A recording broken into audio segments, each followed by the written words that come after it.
You don't need enemies when your own mind whispers against you.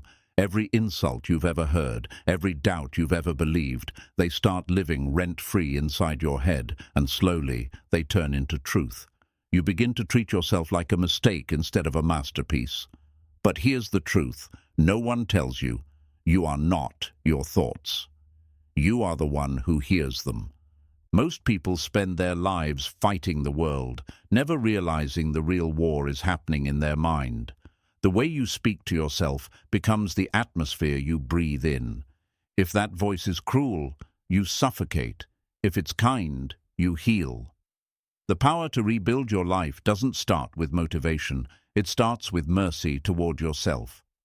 This audiobook is about ending that silent war. It's about catching the lies your mind repeats and rewriting them with truth. Because self-hate doesn't make you stronger, it makes you smaller. And the moment you change the voice in your head, you'll feel what peace truly sounds like. Chapter 1. The War Inside Your Mind. The greatest battles you'll ever fight won't happen in the world. They'll happen in your head. Every day your mind becomes a battlefield between who you are and who you think you are not. The thoughts you repeat to yourself become soldiers, either fighting for you or against you. Some whisper courage, while others stab you with doubt. And because those voices sound like your own, you start believing the wrong one. This war doesn't announce itself with explosions. It creeps in through self-criticism, overthinking, and quiet resentment. It tells you that you're not enough, that everyone else is doing better, that no matter what you try, it won't matter. You don't realize that every time you agree, you surrender a piece of your power. You start mistaking mental noise for truth, and that's when self-destruction begins. The cruelest part of this war is that the enemy disguises itself as you. You hear that inner voice and assume it's your own opinion, not realizing it's the echo of every insult, rejection, and failure you've ever stored. It's not your truth, it's your trauma. And as long as you keep listening, you feed it life. The mind will believe whatever it hears most often, so if you repeat hate, hate becomes home. Most people never question the voice that narrates their life. They think because it speaks from within, it must be right. But your thoughts are not facts. They're patterns. They reflect what you've practiced, not who you are. And if you've spent years criticizing yourself, your brain has simply mastered self-attack. The good news is, you can unlearn it. You can rewire the entire battlefield by choosing what thoughts deserve to stay. This internal war drains your energy long before the world ever can. It makes you tired without reason, restless without cause, anxious without warning. You wake up already exhausted because your mind has been fighting itself since dawn. You don't need more caffeine, you need peace. But peace can only come when you stop letting the enemy set up camp in your thoughts. Every time you insult yourself, your mind keeps score. It remembers every cruel word, every "I'm not good enough," every "I always mess things up." Those phrases build walls around your potential. You start living in a cage made of your own sentences. The irony is, you're both the prisoner and the guard. Freedom begins the moment you question who gave that voice permission to speak. The war inside your mind is fueled by repetition. The more you dwell on your flaws, the stronger they appear. The more you replay your mistakes, the more permanent they feel. Your attention is ammunition. Whatever you focus on grows. That's why self-hate feels so powerful. You've been feeding it for years. To win the war, you must starve it. When you live under constant inner attack, even silence feels dangerous. You fear stillness because it exposes how loud your thoughts really are. But silence isn't the enemy. It's the truth revealing itself. The mind shouts lies to distract you from what your soul already knows. You are not broken. You're just buried under the weight of what you've been told to believe. Many people try to escape the war through distraction, scrolling, drinking, overworking, pretending. But distraction is just delay. You can't outrun what lives inside you. The only way out is through awareness. To heal, you must confront the voice that hurts you, not avoid it. You must catch your thoughts in the act of betrayal and rewrite them before they take root. The war doesn't stop when life gets better. It stops when you learn to stop fighting yourself. You can't find peace if the enemy lives in your own reflection. The mind is powerful, but it's obedient. It follows the orders you give it. Feed it fear, and it'll find reasons to quit. Feed it belief, and it'll find ways to win. Healing the mind doesn't mean silencing thoughts. It means retraining them. You start noticing when self-attack appears and replace it with honesty, not delusion. You don't say, "I'm perfect." You say, "I'm improving." You don't say, "I can't." You say, "I'm learning." Small corrections build new mental muscle. Slowly, your inner world begins to shift. Most people underestimate how cruel they are to themselves. They say things in their heads that they'd never say to a child, a friend, or a stranger. You think the cruelty motivates you, but it only paralyzes you. Criticism doesn't create growth. It creates guilt, and guilt keeps you stuck. The mind doesn't bloom in judgment, it blossoms in compassion. To stop the war, you must learn to separate your thoughts from your identity. You are not the storm, you're the sky that holds it. Thoughts pass through. They don't define you. Once you see that, the voice loses control. It can scream all it wants, but you no longer believe its story. That's when freedom begins, when belief ends. Your thoughts are like seeds. You can't plant poison and expect flowers. If you constantly water doubt, it will bloom. But if you choose to water gratitude, belief, and patience, your mind becomes a garden instead of a battlefield. The war inside you ends the moment you start choosing what to cultivate. You can't heal in a war zone. That's why inner peace isn't optional, it's essential. Every time you choose kindness over cruelty, you de-escalate the fight. Every time you remind yourself, "I'm trying and that's enough," you take ground back from self-hate. You win through consistency, not combat. You'll never control every thought, but you can control which ones you listen to. The key is awareness. Catch the lie before it becomes your belief. Observe it without obedience. You don't have to fight every negative thought. Some just die from neglect. Not every war needs a weapon. Some only need silence. The war inside your mind ends when you realize you're not fighting an enemy. You're healing an old version of you. The voice of doubt is just the echo of someone who once felt unsafe, unseen, or unloved. You're not broken for hearing it. You're human. But now it's your turn to become the protector your past self needed. Your healing doesn't start with shouting back. It starts with listening differently. When your mind says, "You can't," ask it, "Why?" When it says, "You're not enough," ask, "Who told you that?" The moment you question your thoughts, they lose authority. The mind obeys curiosity better than criticism. Peace comes when you finally choose sides, when you stop standing against yourself.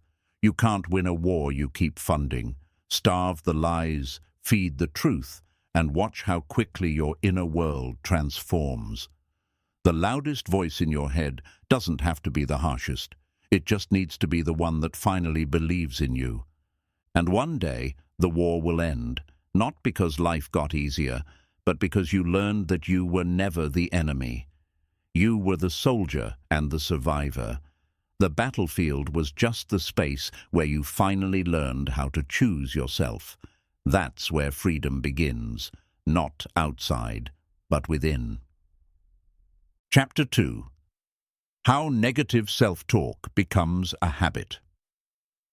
No one is born hating themselves. That voice that tells you you're not good enough was learned, trained, and rehearsed over years of repetition. It began as a whisper, a careless comment from someone you trusted, a rejection that hurt more than you admitted, a comparison that planted doubt. Over time, those moments started echoing. The mind, always eager to protect, mistook pain for truth and stored it as memory. That's how self-criticism begins, not as fact, but as conditioning. The brain is built for efficiency, not kindness.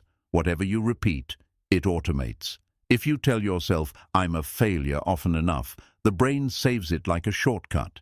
It doesn't question accuracy, it values consistency. That's why you can hear praise from 10 people and still cling to one insult. The mind believes what it hears most, not what's most logical. Repetition becomes reality. Negative self-talk thrives in silence. The less you challenge it, the deeper it roots. It waits in the background, narrating every action you take, every mistake you make. "Of course you messed that up. You always ruin things." Those phrases don't sound foreign. They sound familiar, comfortable even. The danger of comfort is that it normalizes cruelty. You stop noticing the abuse because it's wrapped in your own voice. Every time you judge yourself harshly, your brain rewards it with certainty. Certainty feels safer than self-doubt, even when it's painful. You'd rather believe "I'm worthless" than face the chaos of not knowing who you are. So you cling to that identity because it's stable, not because it's true. That's how pain becomes predictable, and predictability becomes addictive. Self-talk becomes habit through emotional repetition. Each negative thought carries a small dose of feeling: guilt, shame, regret. The body remembers those sensations and begins to anticipate them. Soon, you're not thinking negatively because you're broken. You're doing it because it feels familiar. The body craves what it knows, even when it hurts. That's how emotional loops are born. Most of your negative thoughts aren't new. They're recycled. The same sentences repeat day after day with different disguises. "You're not enough" becomes "you should be further by now." "You're a failure" becomes "you always disappoint people." The words evolve, but the wound stays the same. The mind changes costumes. The script doesn't. Your upbringing shaped the tone of your inner voice. If love was conditional, your self-talk became cautious. If you were criticized often, your thoughts became defensive. If you were praised only for performance, you learned to measure your worth in results. Childhood doesn't end when you grow up. It moves into your head and starts managing your life from within. Social comparison feeds the habit like fuel. Every scroll through social media reminds your brain that you're behind. You measure your progress by others' highlights and punish yourself for not keeping up. The more you compare, the more inadequate you feel, and the more your self-talk reinforces that inadequacy. It becomes a loop. Comparison breeds criticism. Criticism breeds paralysis. Paralysis breeds more comparison. Negativity becomes habit because it's easy. The mind's default is self-protection, and the quickest way to avoid disappointment is to expect the worst. If I hate myself first, no one else can hurt me. That's the logic of the wounded. You use criticism as a shield, but it becomes a cage. You mistake control for safety, not realizing you've imprisoned yourself in preemptive pain. You start believing the voice because it's efficient. It saves energy to assume the worst than to hope for the best. Hope requires effort. Belief requires courage. But negativity, it requires nothing but surrender. The lazy brain prefers pessimism because it's predictable, and predictability feels like peace, even when it's poison. Your environment reinforces the habit. If you're surrounded by people who complain, criticize, or gossip, your brain mirrors it. Negativity is contagious. It passes through tone, posture, and silence. You begin to adopt the language you hear most often. Even the spaces you inhabit, cluttered, chaotic, dark, can amplify the noise inside. The mind reflects what it absorbs. Negative self-talk becomes habitual when you confuse self-awareness with self-attack. You think being hard on yourself means you're holding yourself accountable, but there's a difference between responsibility and ridicule. Growth comes from correction, not condemnation. You can't improve while you're insulting yourself. The mind doesn't evolve under fear. It shuts down. The body eventually joins the habit. Your posture slumps, your breathing shortens, your shoulders tighten. The mind speaks through muscles. You start carrying your thoughts in your spine, your jaw, your chest. The weight of negative self-talk isn't metaphorical, it's physical. Your body literally bends under the words you keep repeating. The habit deepens through identity. I'm not confident. I'm anxious. I'm lazy. You use I am statements like anchors.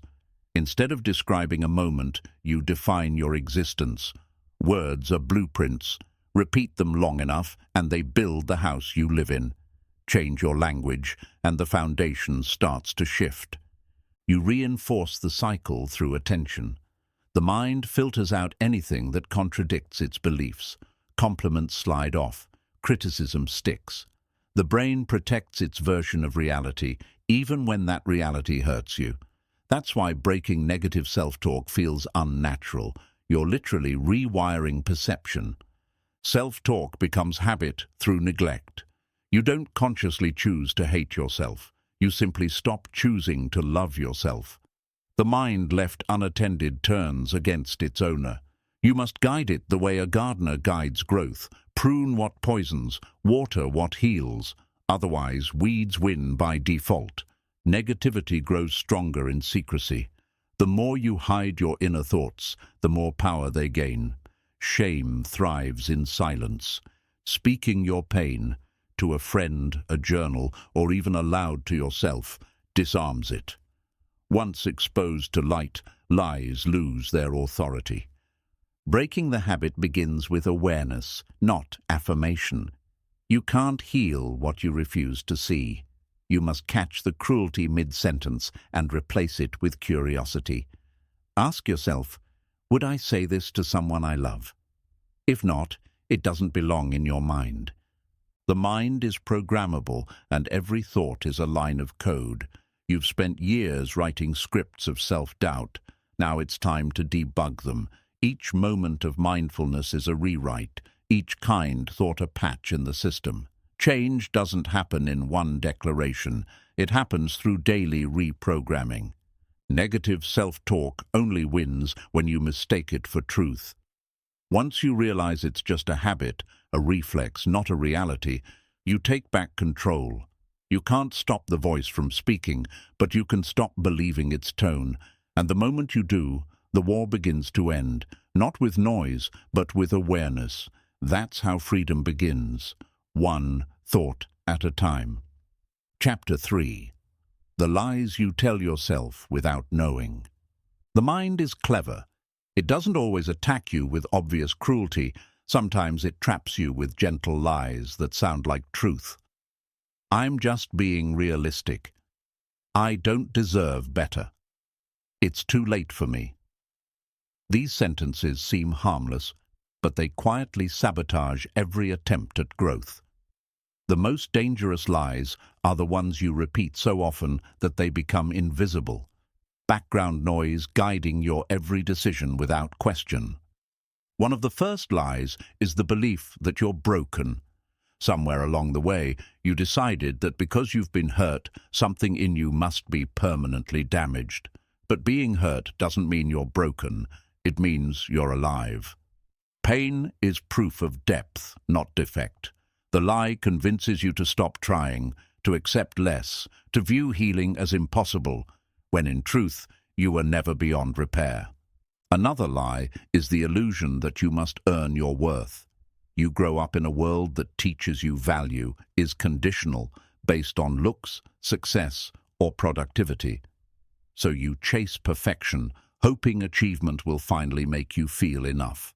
But worth isn't a prize, it's a birthright. You don't need to earn what you already are.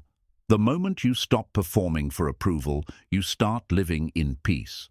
You also tell yourself that being kind to yourself is weakness. You fear that if you go easy on yourself, you'll lose motivation.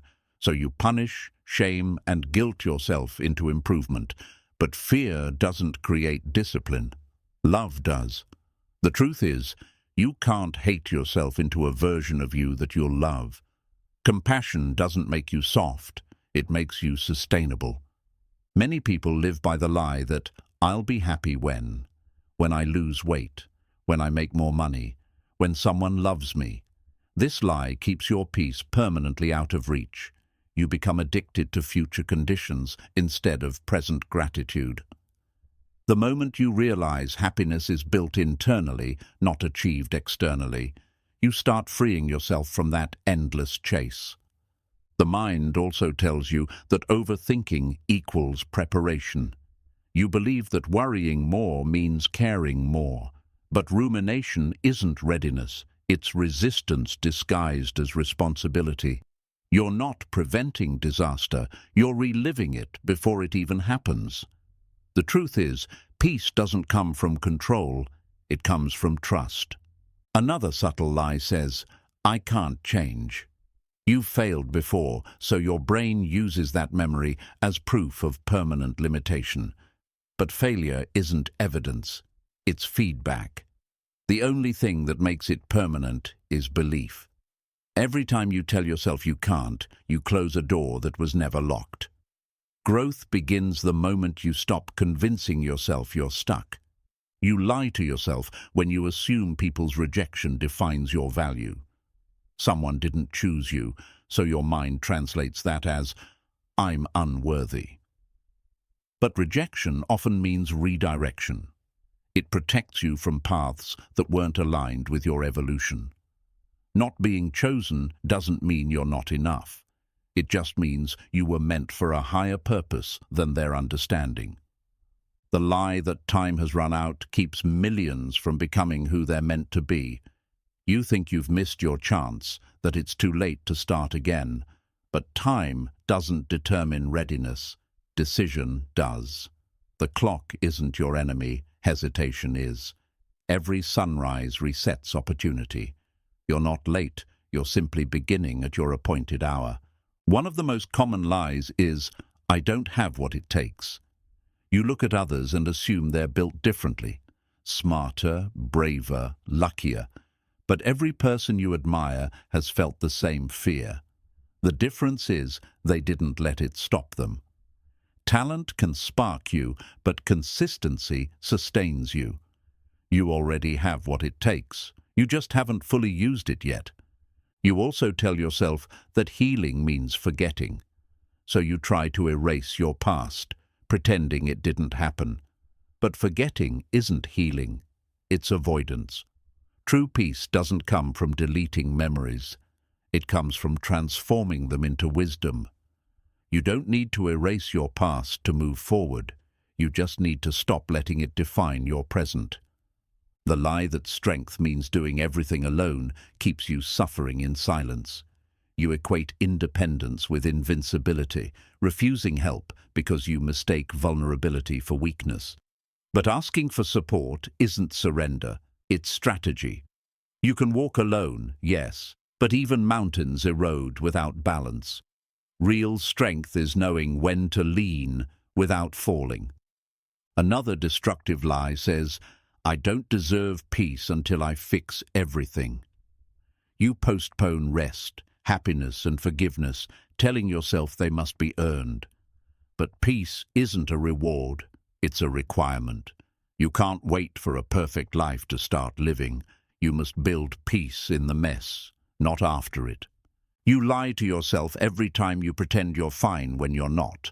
The I'm okay reflex becomes your mask. You think admitting pain makes you weak, but denial only deepens the wound.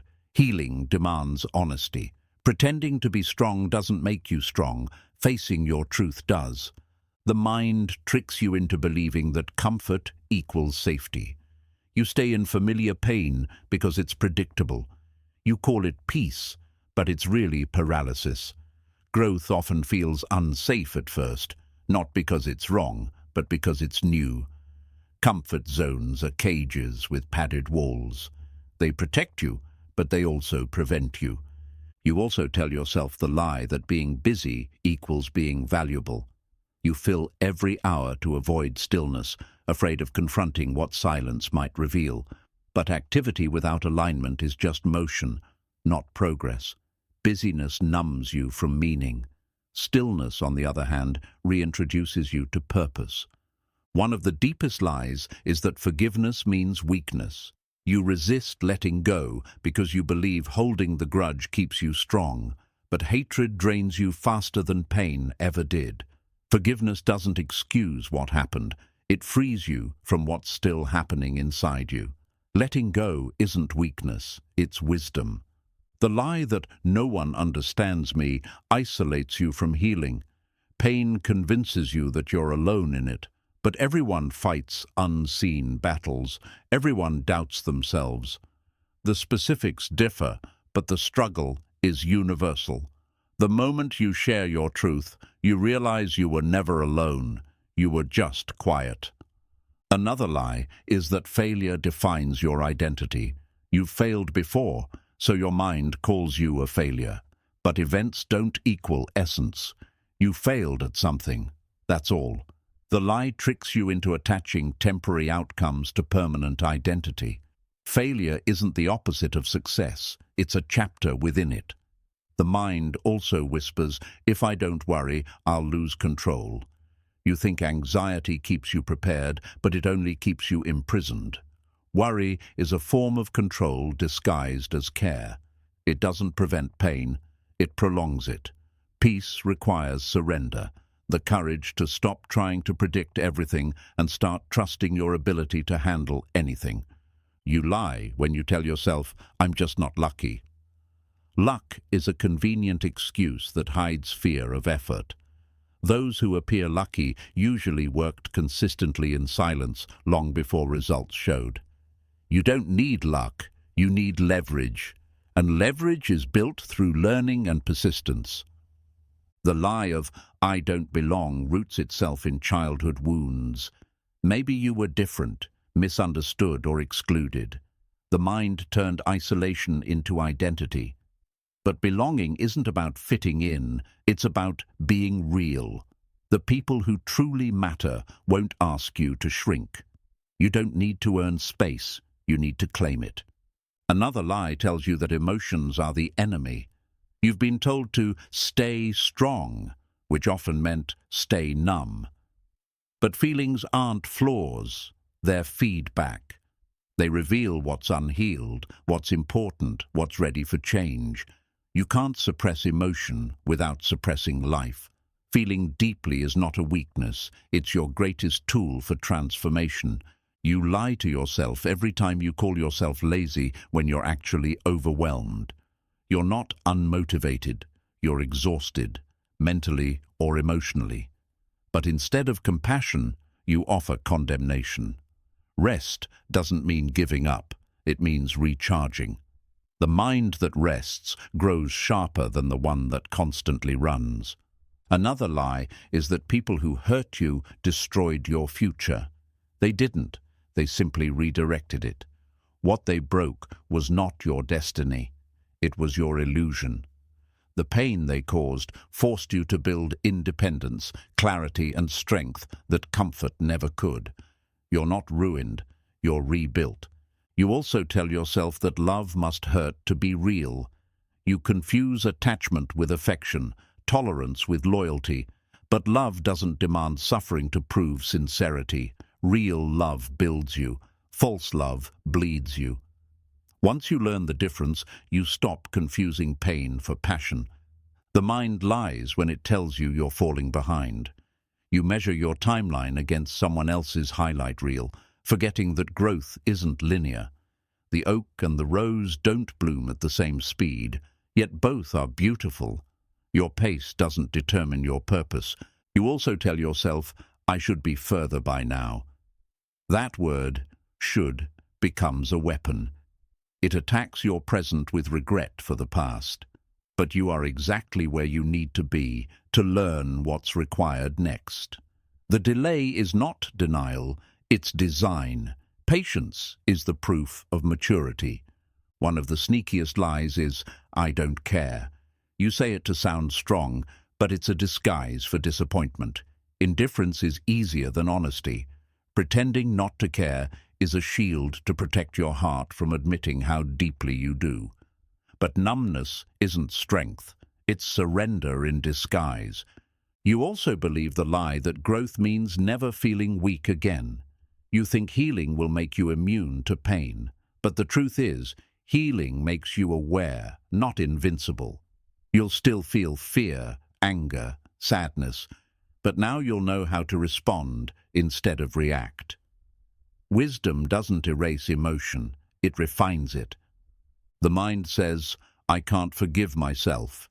It replays your worst moments and convinces you they define you. But self-forgiveness isn't about forgetting what you did. It's about understanding who you were when you did it. You were doing your best with the awareness you had. Growth begins when guilt becomes guidance. Another lie is that confidence means never doubting yourself. In truth, confidence is the ability to move forward despite doubt. The most successful people feel fear, insecurity, and uncertainty. They just don't bow to them. Confidence isn't absence of fear, it's mastery of motion within it. You lie to yourself when you assume your future must look like your past. You let old mistakes predict new limits, but your past is data, not destiny. Every new decision is a rewrite of the narrative. You're not bound by who you were, you're built by what you've learned. Finally, the biggest lie is, "I am my thoughts." You're not. You are the awareness behind them, the witness, the observer, the consciousness that chooses which voice to feed. Once you realize that truth, the lies lose power. You stop identifying with the storm and start identifying with the sky. Because the truth is simple, your mind lies to keep you safe, but it also keeps you small. The moment you see those lies for what they are, protection turned poison, you can finally rewrite the script. And when you do, you'll discover something beautiful. The voice you thought was your enemy was only trying to remind you of your strength all along.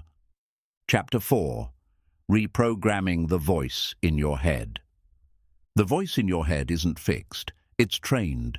Every belief, every criticism, every fear has been learned, and anything learned can be unlearned. Your inner dialogue was programmed by repetition, emotion, and memory. To change it, you must first understand that you're not fighting against your mind, you're teaching it a new language. The old voice is fluent in doubt and despair. Your job is to make belief and compassion its new native tongue. Reprogramming begins with awareness. You can't change what you refuse to notice. The moment you catch a negative thought in real time, you create distance between it and you. Instead of unconsciously reacting, you start observing. Awareness is the switch that cuts the power from automatic thinking. You realize that your thoughts are not commands, they're suggestions. You can choose which ones to follow. The mind works like an algorithm. It feeds you more of what you engage with. Every time you dwell on insecurity, it offers you 10 more reasons to feel unworthy. Every time you focus on gratitude, it multiplies peace. Reprogramming isn't about deleting old thoughts, it's about changing what you interact with. Feed the code of positivity, and slowly the system recalibrates. You can't silence the inner critic overnight. It's loud because it's been reinforced for years. The goal isn't to eliminate it, but to override it with stronger programming. Imagine replacing every self-attack with evidence of strength. "I'm failing" becomes "I'm learning." "I can't handle this" becomes "I've handled worse." Over time, repetition rewires your emotional reflex. The new voice grows louder. Every thought has a frequency. Negative thoughts vibrate low, heavy, draining, chaotic. Positive thoughts elevate, calm, empowering, focused. Your job is to tune your mind like a radio, shifting from static to signal. This isn't delusion, it's direction. You're not ignoring reality, you're choosing which reality to amplify. Reprogramming the voice in your head means changing your internal vocabulary. The words you use shape how you think. Stop saying, "I'm always anxious," and start saying, "I'm learning to calm myself." Stop saying, "I'm broken," and start saying, "I'm healing." Language is code for the subconscious. Every word either locks or unlocks your potential. Affirmations work, not because they're magic, but because they're method. The mind can't hold two opposing beliefs for long. It eventually conforms to the one you repeat most often. So even when it feels fake, keep affirming truth. You're not lying to yourself. You're teaching your mind to stop lying about you. Visualization is another form of mental reprogramming. The brain doesn't distinguish vividly imagined experiences from real ones. When you picture yourself succeeding, the mind records it as memory, making confidence more accessible in real life. You're not daydreaming, you're rehearsing a new identity until it becomes automatic. Reprogramming also requires emotional alignment. You can't say, "I love myself," while treating yourself like a burden. The subconscious doesn't listen to words. It listens to feelings. If you want your affirmations to stick, you must feel them in your body. Speak truth with conviction, breathe into it, and your nervous system will begin to believe it. The key to rewriting your mental script is consistency. You didn't learn self-doubt in a day. You won't unlearn it in one either. This process demands patience and persistence. Every repetition weakens the old neural path and strengthens the new one. The brain is plastic, meaning it molds to your habits. What you practice, you become. One of the most powerful reprogramming tools is curiosity. Instead of judging your thoughts, get curious about them. Ask, "Where did this come from?" Or, "Who taught me to think this way?" Curiosity removes shame. It transforms resistance into understanding. And once you understand the source, you can update the belief like outdated software. You must also learn to challenge the voice with evidence. When your mind says, "You always fail," list times you didn't. When it says, "No one cares," recall moments of connection. Facts dismantle fear. The inner critic loses power when confronted with proof. Truth is the strongest reprogramming tool you have. Meditation strengthens awareness like a muscle. By sitting in stillness, you learn to separate yourself from the noise. The voice can scream, but you no longer react. You start observing your thoughts as passing clouds instead of storms. This detachment is liberation. You realize the thinker and the observer are not the same. The subconscious mind learns through repetition and imagery, not logic. That's why emotion-packed experiences shape beliefs faster than rational reasoning. When you visualize or speak affirmations with feeling, you're speaking the subconscious language. Logic informs, emotion transforms. To reprogram the voice, you must also upgrade your inputs. Garbage in, garbage out. What you read, listen to, and watch feeds your inner voice. Surround yourself with content and people that speak life, not limitation. If your environment contradicts your goals, your subconscious will too. Choose influence intentionally. Self-compassion is essential during reprogramming. There will be relapse. The old voice will return, trying to lure you back with familiarity. Don't panic. That's not failure, it's feedback. It means the old program is losing power and trying to reclaim territory. Stay consistent, stay patient. Progress often sounds like repetition. The mind respects consistency more than intensity. You don't need to fight every thought. You need to practice new ones daily. Even 2 minutes of mindfulness, 2 minutes of gratitude, or 2 minutes of affirming strength can rewire circuits over time. Small moments of awareness accumulate into permanent change. Journaling acts as a mirror for your inner dialogue. Write down the negative sentences you repeat and then rewrite them truthfully. "I'll never get better" becomes "I'm healing at my own pace." "Nobody cares" becomes "I'm learning to connect with those who do." Writing rewires the brain because it transfers chaos into clarity. Reprogramming isn't pretending. It's replacing old code with new commands. You're not ignoring your struggles, you're rewriting your interpretation of them. "This pain is unbearable" becomes "This pain is teaching me patience." The event stays the same, your meaning changes. That's real control. Every morning offers a fresh chance to reprogram. The first 10 minutes after waking are the most powerful. Your subconscious is still in a receptive state.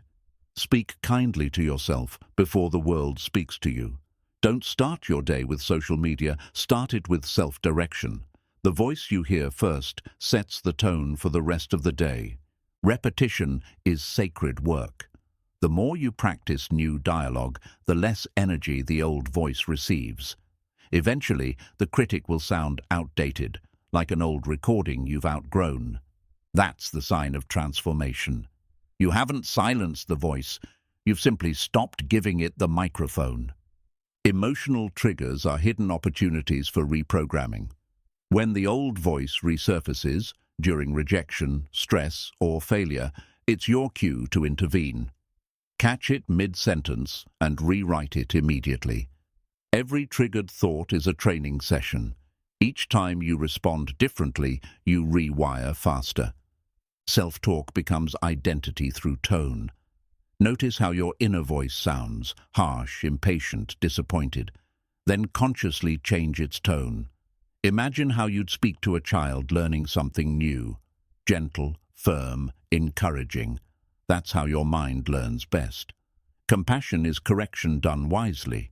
Reprogramming isn't about blind positivity. It's about balanced truth. You can acknowledge flaws without self-hate. "I made a mistake" doesn't need to become "I am a mistake." Growth happens when honesty meets kindness. The truth heals when spoken with love. Gratitude accelerates mental reprogramming. When you focus on what's good, your mind learns to scan for possibility instead of threat. Gratitude doesn't erase problems. It gives you perspective to face them. It shifts your default from "what's missing" to "what's working." And that shift changes everything. Movement strengthens mindset. The body and brain are intertwined. Exercise, breathwork, and posture influence your internal voice. A confident stance signals safety to the brain, reducing self-criticism. When your body feels strong, your thoughts start following suit. You can literally stand your way into a stronger mindset.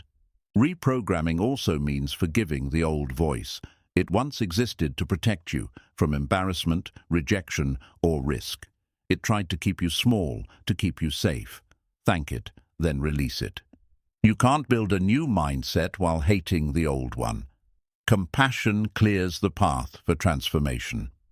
Every time you replace a cruel thought with a kind one, you create new neural connections. That's science, not wishful thinking.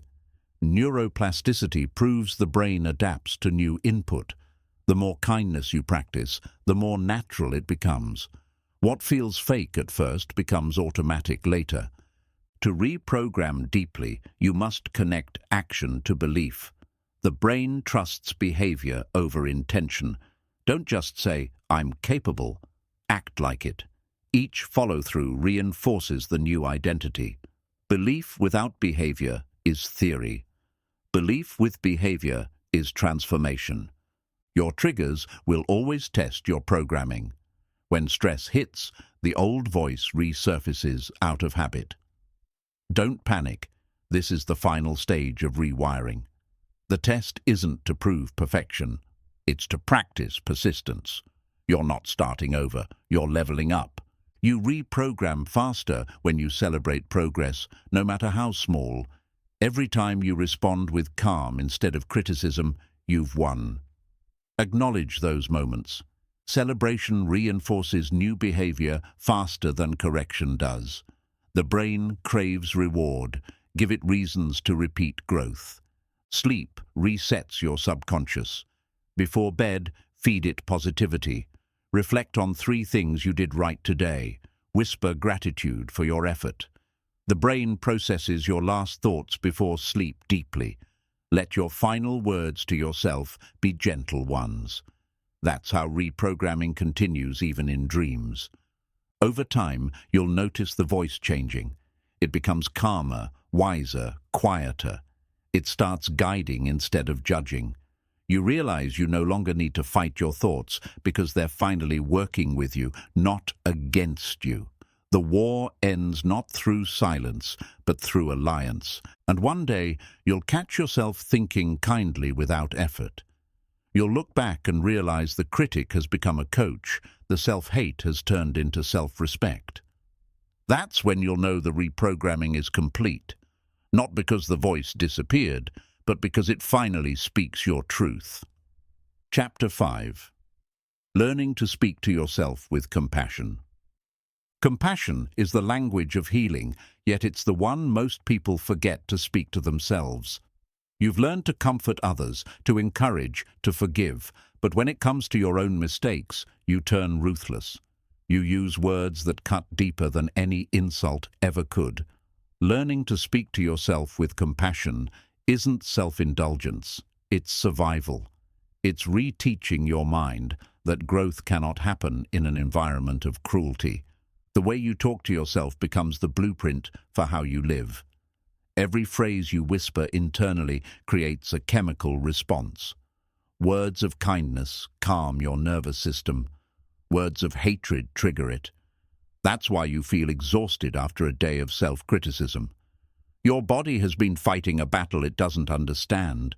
Compassion disarms that fight. It tells your system, you're safe now. Speaking to yourself with compassion starts by catching your tone. You don't need to change every thought instantly, just soften the edge. Replace "what's wrong with me" with "what do I need right now?" That single shift turns punishment into understanding. You stop attacking and start listening. Healing begins the moment you respond to pain with patience instead of panic. Compassion doesn't mean avoiding accountability. It means separating worth from performance. You can admit you made a mistake without declaring yourself a failure. Self-compassion says, "I can do better," not "I'm worthless." The difference sounds small, but emotionally, it's the gap between growth and self-destruction. For years, you've practiced harshness because you thought it made you strong. But strength without softness turns into rigidity, and rigid things break. Compassion makes you flexible. It allows you to bend without collapsing. It teaches you that you can correct yourself while still caring for yourself. You don't have to choose between being kind and being disciplined. Imagine your inner voice as a lifelong companion. You'll live with it longer than anyone else. If that voice constantly criticizes you, your mind becomes a hostile home. But when you speak to yourself with compassion, your inner world becomes a sanctuary, a place you can return to, not escape from. Compassion begins with awareness of suffering, not judgment of it. You can't heal what you shame. When you feel anxious, instead of saying, "I shouldn't feel this way," say, "This is hard, and I'm trying." You validate your experience without drowning in it. The mind doesn't need perfection to heal. It needs permission to feel. Most people think being kind to themselves is selfish. They worry that compassion will make them lazy or complacent. But true compassion isn't indulgent. It's instructive. It doesn't say, "Do nothing." It says, "Do what's healthy." It's the voice that pulls you up, not the one that drags you down. You've likely internalized the voice of someone who once judged you harshly, a parent, a teacher, a peer. That voice lives in your tone when you mess up. To speak with compassion, you must replace that inherited critic with a conscious caregiver. You become your own source of warmth. You mother your inner child. You father your fear. You raise yourself with love. Compassion sounds like this. I'm proud of how far I've come. It's okay to rest. Mistakes don't make me unworthy. These phrases seem simple, but they're revolutionary when you've spent years in mental warfare. They rewire not only your thoughts, but your biology. Every kind word becomes medicine for the nervous system. Learning to speak kindly to yourself means practicing forgiveness daily, not just for big failures, but for small forgettings, the unread message, the missed goal, the tired morning. You stop demanding perfection and start celebrating persistence. Compassion says, I fell, but I got back up. And that sentence alone rewrites your story. When you use compassion as your language, discipline becomes gentler but stronger. You still hold yourself accountable, but without cruelty. You no longer yell your way toward progress. You guide yourself with patience, knowing that change grows from encouragement, not fear. The harsh voice motivates briefly, the kind one motivates forever. Self-compassion isn't about affirmations alone, it's about authenticity. It's not pretending you're fine, it's admitting you're struggling and choosing kindness anyway. Pretending strength is ego. Practicing compassion is courage. It takes bravery to comfort yourself when the world taught you to criticize. To speak to yourself with compassion, practice naming your needs before your flaws. Instead of, I'm lazy, try, I'm drained.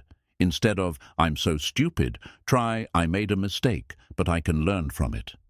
Naming the need leads to healing. Naming the flaw leads to shame. One builds, the other breaks. Compassion also means acknowledging your efforts even when results aren't visible. You may not have achieved everything, but you're still showing up, still trying, still breathing through days that once crushed you. Give yourself credit for survival. You've made it through everything you thought would end you. That deserves recognition.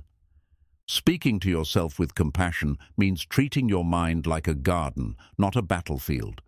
You stop uprooting yourself for not blooming fast enough. You water, you wait, you trust the process. You know growth takes time and patience is the fertilizer. Self-compassion is slow, but it's steady, and steady growth always lasts. Your tone sets the emotional climate of your life. When you speak harshly, you live in storms. When you speak kindly, you create sunlight. The words may seem invisible, but their effects are physical. Compassion changes posture, breath, and heartbeat. It's the quiet therapy you can give yourself anywhere, anytime. One of the hardest lessons is realizing you deserve kindness even when you're wrong. The old you only allowed softness after success. The new you allows it during struggle. Because compassion isn't conditional, it's constant. That's how you rebuild trust with yourself. You learn that even in failure, you'll still be treated with care. Self-compassion strengthens resilience.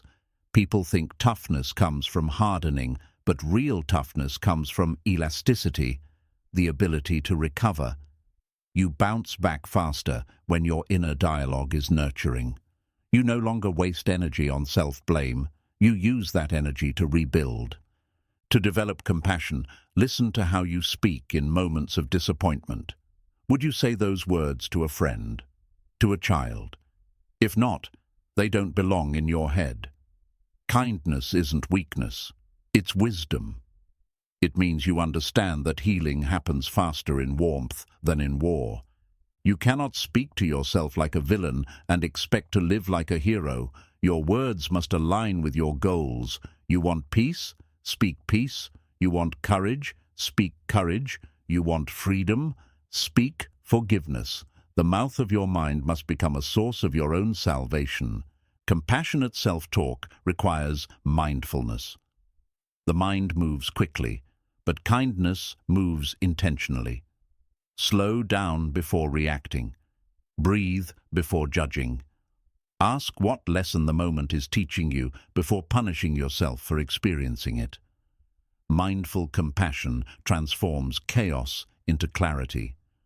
Some days compassion sounds like a whisper. It's okay. You're safe. You're doing enough. These sentences may seem small, but they anchor you when anxiety tries to pull you away. Compassion doesn't need volume. It needs consistency. It's the steady heartbeat beneath the noise. You may resist compassion at first because it feels unfamiliar. After years of criticism, kindness feels fake. But that's not because compassion is wrong. It's because cruelty has been your comfort zone. Keep practicing. Eventually, softness will start to feel like safety again. Speaking to yourself with compassion means learning to hold two truths at once. I can do better, and I'm doing my best. Both can coexist. One fuels growth, the other fuels grace. Together, they create balance, progress without punishment. Compassion turns self-talk into self-trust. The more you practice understanding, the more your brain learns to relax. You no longer brace for mental attacks. You begin to believe that your own thoughts won't hurt you anymore. That belief is freedom. The way you speak to yourself during failure determines how fast you'll rise. Criticism delays recovery. Compassion accelerates it. The faster you forgive, the sooner you move. That's not avoidance. That's emotional intelligence. You can't evolve while anchored in shame. Compassion is discipline's best ally. When you fall, it helps you rise without resentment. When you succeed, it reminds you to stay humble. It keeps you centered, stable, and grounded in reality. Without compassion, discipline becomes punishment. With it, discipline becomes devotion. You can practice compassion through small rituals, journaling kind words, placing a hand on your chest when anxious, breathing deeply when overwhelmed. These actions tell your brain, I'm here for me. That's the foundation of inner peace. Showing up for yourself like you would for someone you love. Every time you speak kindly to yourself, you're rewriting your past. You're giving your younger self the love they never received. You're healing wounds through language. Words can harm, but they can also resurrect. Speak life into yourself daily. You're listening, even when you think you're not. The ultimate form of self-compassion is patience. You stop expecting instant transformation and start respecting the process. Growth takes time. Healing takes repetition. You don't rush the flower to bloom. You tend to it daily. Compassion is tending, not demanding. Kindness doesn't erase responsibility. It empowers it. When you know you'll forgive yourself for mistakes, you take bigger risks. You create more, try more, live more. Compassion doesn't weaken accountability. It strengthens courage.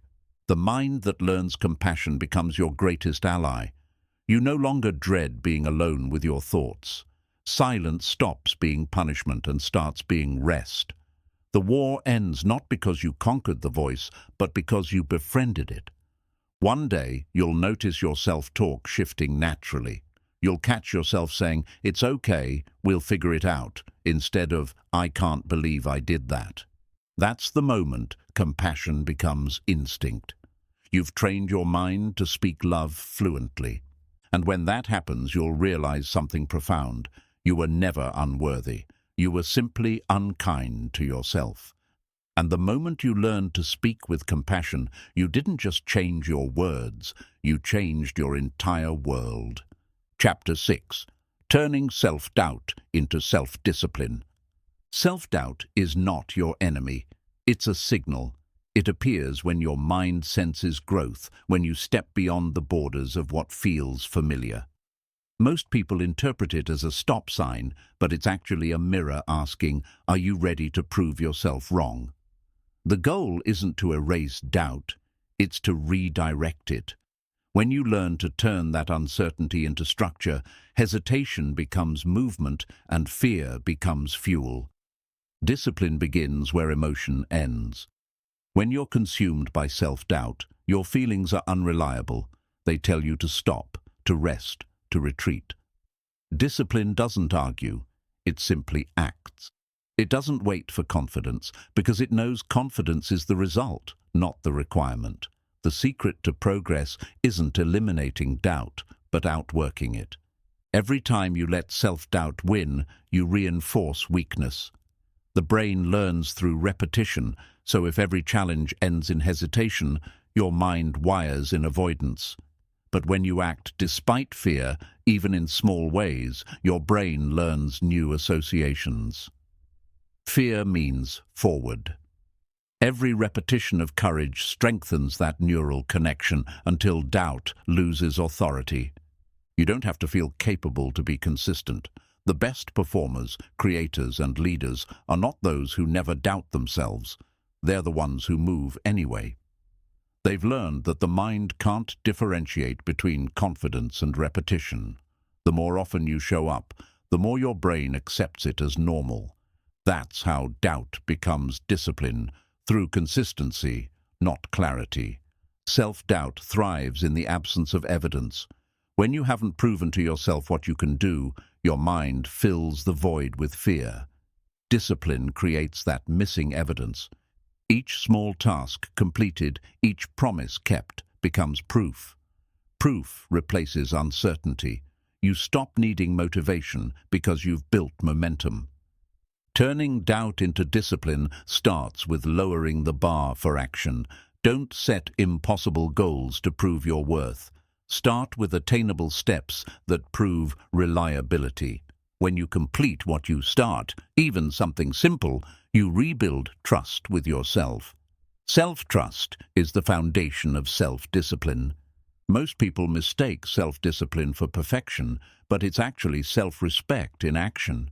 It's saying, I deserve to follow through. Doubt says you're not enough. Discipline says, I'll show you. The act of doing, not thinking, transforms the inner dialogue. Motion rewires mindset faster than affirmation ever could. When doubt floods your mind, pause and redirect your energy into structure. Write down what you can control and what you can't. Then act on what's within reach. Discipline is practical faith, believing not because it feels good, but because it's effective. Each small task becomes a declaration, I still choose progress. Doubt feeds on inaction. The longer you sit still, the louder it gets. Action silences it. Even the smallest movement interrupts the pattern. You can't think your way into confidence. You must act your way into it. Discipline interrupts doubt by shifting attention from imagination to execution. The problem isn't that you doubt, it's that you listen. The voice of self-doubt isn't a prophecy, it's an old program trying to protect you from discomfort. Every time you act in defiance of it, you teach it that you no longer need protection. Discipline doesn't argue with fear, it simply outpaces it. When you develop discipline, your relationship with failure changes. You stop fearing mistakes because your worth isn't attached to outcomes anymore. It's attached to effort. Failure becomes data, not identity. The disciplined mind treats errors like feedback, not evidence of inadequacy. That's how self-doubt loses its grip. You can't negotiate with doubt. You can only outwork it. Doubt asks, what if I fail? Discipline answers, then I'll try again. Doubt says, you're not ready. Discipline says, I'll learn on the way. Discipline is belief in motion. It's the bridge between insecurity and identity. Self-doubt is emotional, but discipline is mechanical. When you commit to a process, your emotions lose their power. You no longer wait to feel like it. You just do it. Discipline replaces motivation as the engine of progress. Once you learn that, nothing external can stop you. Not judgment, not fear, not fatigue. Every morning you wake up with two options: feed the voice that doubts you or feed the one that directs you. The first leads to paralysis, the second to progress. You may not control the arrival of doubt, but you always control your response. Self-discipline is that response. It's action without permission. People think discipline requires confidence, but it's the opposite. Discipline creates confidence. Every time you keep your word to yourself, you strengthen self-belief. Confidence doesn't come from affirmations, it comes from accountability. Self-trust built through repetition becomes unshakable faith in your own reliability. The key is to detach emotion from execution. The disciplined don't wait to feel ready. They start, stumble, and adjust. Doubt thrives on delay. Action kills it quickly. The less time you spend thinking about the task, the faster you regain control. You'll never win the mental debate. You'll only win through doing. Self-doubt says, "I can't." Discipline replies, "Let's see." Every repetition of that dialogue shifts your identity. The moment you start acting despite resistance, you stop being controlled by it. The fear never leaves completely. It just learns to walk beside you instead of in front of you. Structure is the antidote to doubt. Create routines so strong that emotion has no room to interfere. The more predictable your actions, the less chaos your mind creates. Habits are armor. They protect you from the volatility of mood. You don't need willpower every day. You just need systems that make success automatic. Doubt hates preparation. The more you prepare, the less power fear has. Every minute of focus chips away at uncertainty. Self-discipline thrives on clarity. When your next step is defined, your brain can't distract you with what-ifs. Clarity removes hesitation before it begins. Discipline turns chaos into control. You stop reacting to your feelings and start responding with intention. You learn that consistency is not glamorous, but it's sacred. Every day you show up, even without results, you're proving loyalty to your vision. That quiet loyalty defeats doubt one act at a time. Self-doubt loses influence when you stop seeing it as a weakness. It's simply part of your wiring, a survival instinct misfiring in modern life. You thank it for its concern and continue anyway. The disciplined don't eliminate emotion. They learn emotional management. Mastery is not absence of fear, but balance within it. When you rely only on motivation, your progress becomes unstable. But when you rely on discipline, your progress becomes inevitable. Discipline doesn't fluctuate. It's built on decisions, not moods. That stability transforms chaos into order, confusion into consistency. To turn doubt into discipline, focus on evidence over emotion. Feelings lie. Results don't. Track your wins, no matter how small. Review your effort objectively. Your brain can't argue with proof. Each completed task becomes data that contradicts the lies of fear. Procrastination is often disguised doubt. You delay not because you're lazy, but because you're scared. Discipline exposes the illusion by forcing movement. Once you start, the fear fades. Doubt is always loudest before you begin. It loses voice the moment you take the first step.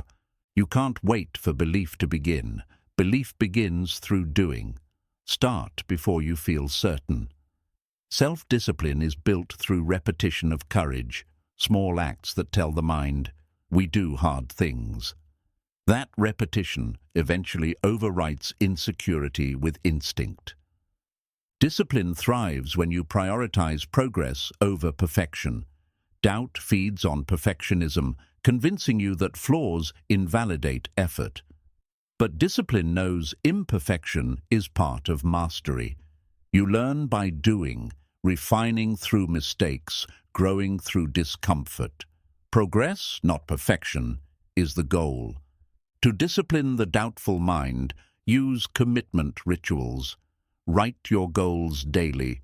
Set time blocks. Remove choice from the process. The brain loves certainty. It relaxes when structure is present. The more predictable your environment, the quieter your fears become. Every disciplined act strengthens identity. You no longer say, "I'm trying to be consistent." You start saying, "I am consistent." That shift in language transforms behavior into belief. Doubt cannot survive in a mind that identifies as disciplined because identity always dictates action. Self-doubt often disguises itself as logic. It whispers, "Be realistic," when what it means is, "Stay safe." Discipline is the courage to ignore false logic and trust direction. You can analyze forever, or you can advance now. Action clarifies what overthinking complicates. You build discipline by embracing discomfort. Each time you do something you didn't want to do, wake early, train harder, focus longer, you collect proof that your mind obeys you, not the other way around. Doubt fades as obedience to purpose increases. Your environment shapes your self-discipline.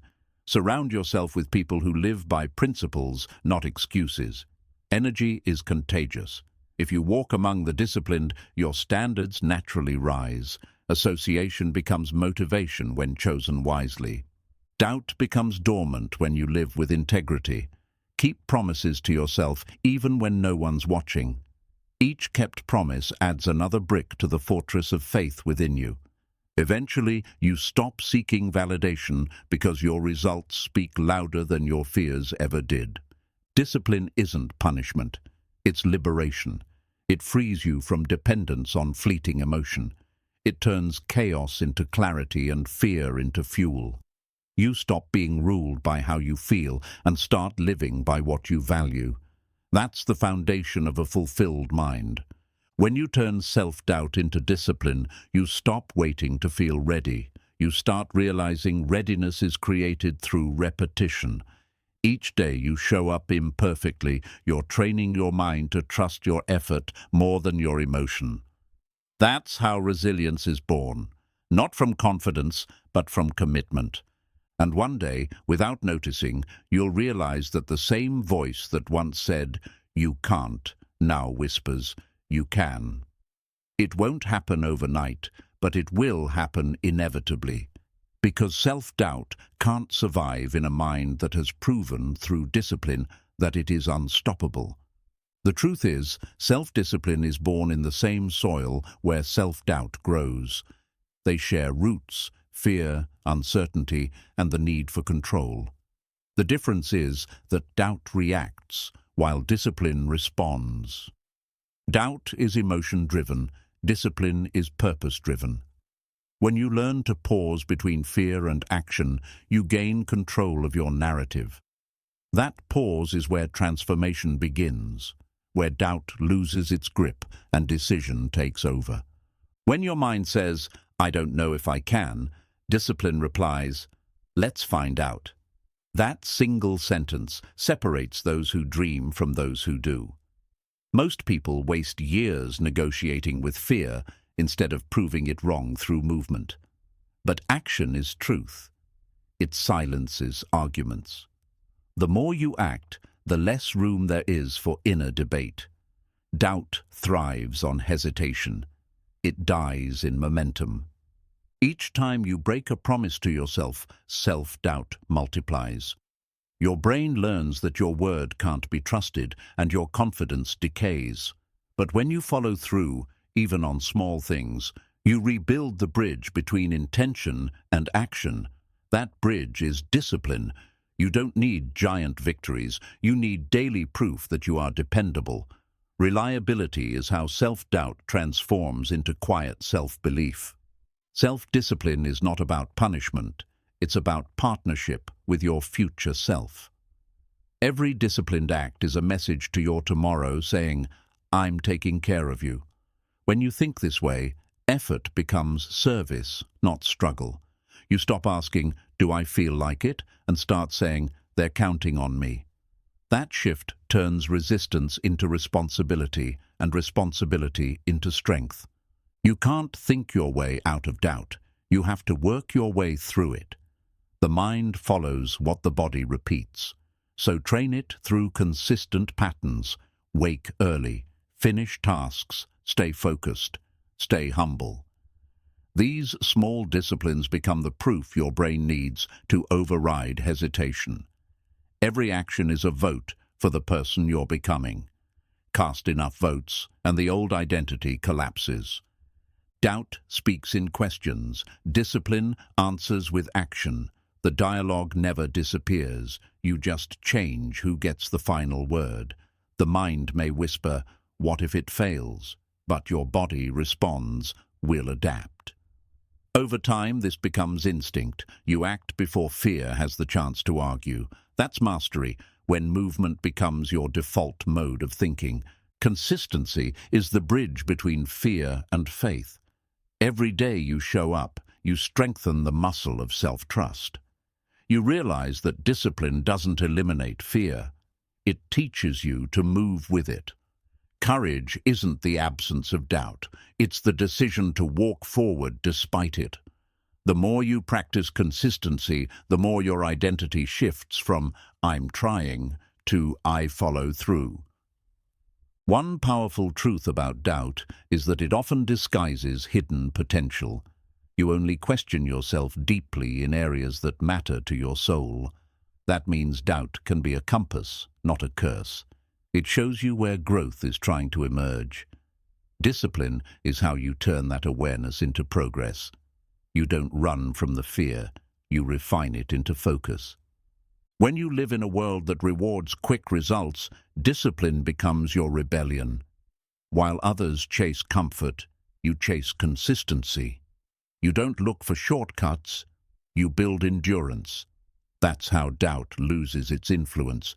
It can't sway a mind anchored in process. You stop asking for motivation and start demanding mastery. The strongest people still doubt themselves. They've just learned not to listen. They channel uncertainty into preparation. They know doubt means they care, not that they're incapable. Every moment of unease becomes a signal to train harder, to plan better, to stay grounded. The emotion that once paralyzed them now powers them. That's the alchemy of discipline.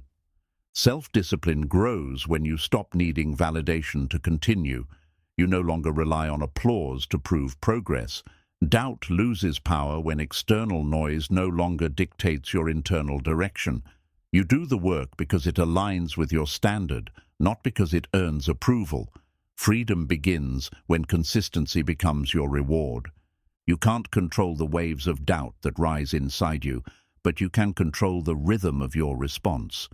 Instead of panicking when fear appears, you breathe, acknowledge it, and move. Each repetition of calm action rewires your nervous system. The body learns that discomfort isn't danger, it's direction. Soon, what once terrified you becomes your training ground. When you shift your focus from outcomes to effort, discipline becomes sustainable. Doubt feeds on uncertainty, the what-ifs of the future. But when you anchor your attention to what you can control today, fear runs out of fuel. The present moment becomes your domain of power. You realize success is simply a series of nows managed with intention. The disciplined mind is not emotionless. It's emotionally intelligent. It notices doubt without surrendering to it. It observes frustration without letting it dictate behavior. This is mental strength, the ability to witness your own chaos and still act in alignment. You stop needing control of your emotions to move forward. You just need control of your actions. One of the greatest shifts comes when you stop viewing doubt as proof of weakness and start viewing it as a test of will. Every challenge becomes an invitation to reaffirm who you are. You either retreat into fear or advance into growth. Discipline is the act of choosing progress, even when confidence is missing. You move not because you feel ready, but because it's required. To strengthen discipline, design frictionless systems. Make good decisions automatic and bad decisions difficult. Remove temptations that feed procrastination. The easier it is to do the right thing, the less your doubt can sabotage you. Structure liberates. Chaos confines. When you build systems, you stop negotiating with your weaker impulses. Self-doubt and self-sabotage often travel together, but both collapse when exposed to awareness. When you recognize the pattern, the delay, the overthinking, the fear of imperfection, you disarm it. Discipline thrives in awareness. You learn to catch yourself mid-pattern and choose action over analysis. That's how you reclaim control. Discipline is not rigid, it's rhythmic. You learn to rest with intention, to recover without guilt, to pause without quitting. This balance protects you from burnout, the hidden enemy of consistency. Resting is not weakness, it's maintenance. Even machines need downtime to perform at full power. The mind is no different. You can't hate yourself into consistency. Shame doesn't create progress, it creates paralysis. True discipline grows from respect, not resentment. When you follow through because you value yourself, not because you fear failure, every task becomes a declaration of worth. You're no longer proving, you're preserving. Every obstacle you overcome builds evidence that doubt was never truth, only a test. The more resistance you face and still act through, the more your mind rewires itself toward resilience. Fear becomes familiar, and familiarity breeds calm. You start expecting discomfort and welcoming it as part of progress. The turning point is when you realize discipline doesn't just change your habits, it changes your identity. You stop saying, "I'm trying to be disciplined," and start saying, "I am disciplined." Identity creates behavior, and behavior reinforces identity. The loop becomes self-sustaining. Doubt fades because the new identity no longer allows it space to live. You can measure your growth by how fast you recover from doubt. Early on, it may take days to regain focus. With practice, it takes minutes. The disciplined don't avoid discouragement, they simply bounce back faster. Every recovery shortens the distance between fear and action until eventually they exist together in harmony. Discipline also means commitment to your standards even when no one notices. Most people only act when seen, but real discipline is private. It's the workout no one films, the study session no one praises, the extra effort no one knows about. That invisible consistency becomes your invisible power. When self-doubt resurfaces, don't fight it. Observe it. Ask, what is this trying to protect me from? Doubt often guards the edges of expansion. It appears when you're leaving comfort zones. The disciplined recognize it as a sign they're on the right path. Fear becomes confirmation, not condemnation. To master discipline, build emotional endurance. Learn to sit with discomfort without seeking escape. The more you normalize doing what's hard, the more your tolerance for effort increases. Soon, what once felt impossible becomes routine. You stop negotiating with fatigue and start embracing repetition as proof of growth. Remember, doubt can exist without control. You don't have to eliminate it. You just have to limit its influence. Think of it like background noise, always there, but no longer dictating your rhythm. Discipline turns the volume down until the melody of purpose is all you hear. Self-discipline means honoring your future over your feelings. Feelings are temporary visitors. Your vision is permanent. Every time you act in alignment with purpose instead of mood, you strengthen the muscle of integrity. That's what real power feels like, the ability to choose direction over distraction. Every small act of discipline compounds. The day you show up tired, the night you finish what you started, the morning you rise before comfort, each one adds to your internal wealth. Eventually, you realize discipline is the true currency of success. The richer your habits, the poorer your excuses become. Don't underestimate the power of micro-discipline. It's not the big heroic efforts that change your life. It's the quiet, consistent ones. Reading one more page, saying no to one more distraction, staying present for one more moment. These small wins form the architecture of greatness. The real enemy of discipline is not failure, it's forgetfulness. When you forget your why, doubt rushes in to fill the space. That's why clarity is crucial. Keep reminders of your mission visible, quotes, visions, affirmations. Discipline thrives in environments that keep your purpose alive. There will be days when your discipline feels invisible, when effort doesn't yield results. Those are the most important days. That's when you build faith in your process. The mind that learns to persist without reward becomes unstoppable when reward arrives. Doubt says, "You're not ready." Discipline whispers, "Start anyway." That whisper is your compass. Every time you follow it, you strengthen the connection between action and belief. Over time, the whisper becomes a roar, and hesitation becomes history. And one day, you'll realize that the voice of doubt hasn't disappeared. It's simply been overshadowed by something louder, your consistency, your proof, your peace. That's when you know you've mastered the transformation, when your discipline speaks louder than your fear ever did. Chapter 7. Rebuilding Confidence After Years of Criticism. Confidence doesn't vanish overnight. It erodes slowly through 1,000 quiet cuts of criticism. A teacher's harsh tone, a parent's disappointment, a friend's careless joke. Over time, those words pile up until you start believing the worst about yourself.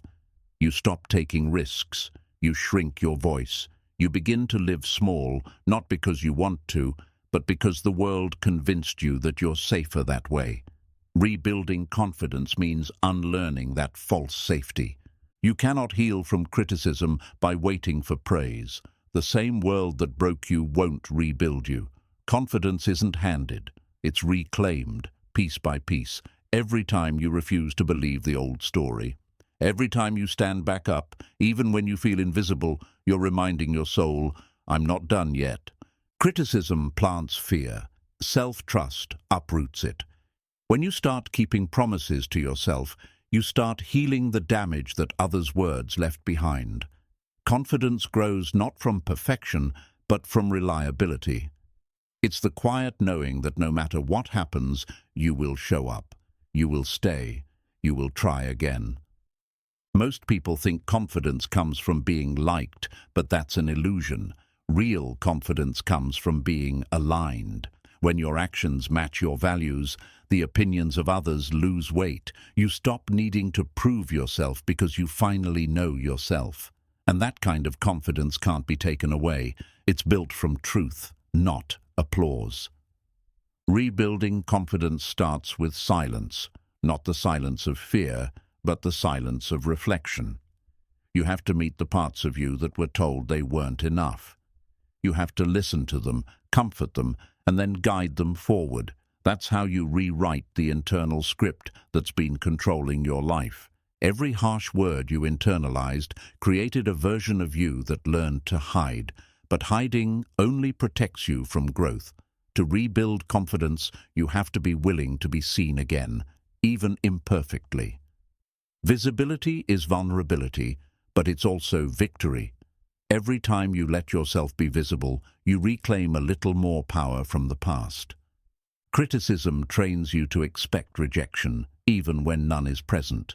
It makes you doubt compliments, second-guess opportunities, and sabotage your own success. Confidence rewires that pattern.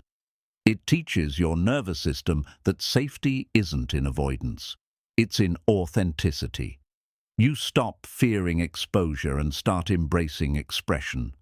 Healing confidence isn't about erasing insecurity, it's about reassigning its role. Insecurity can become a signal instead of a sentence.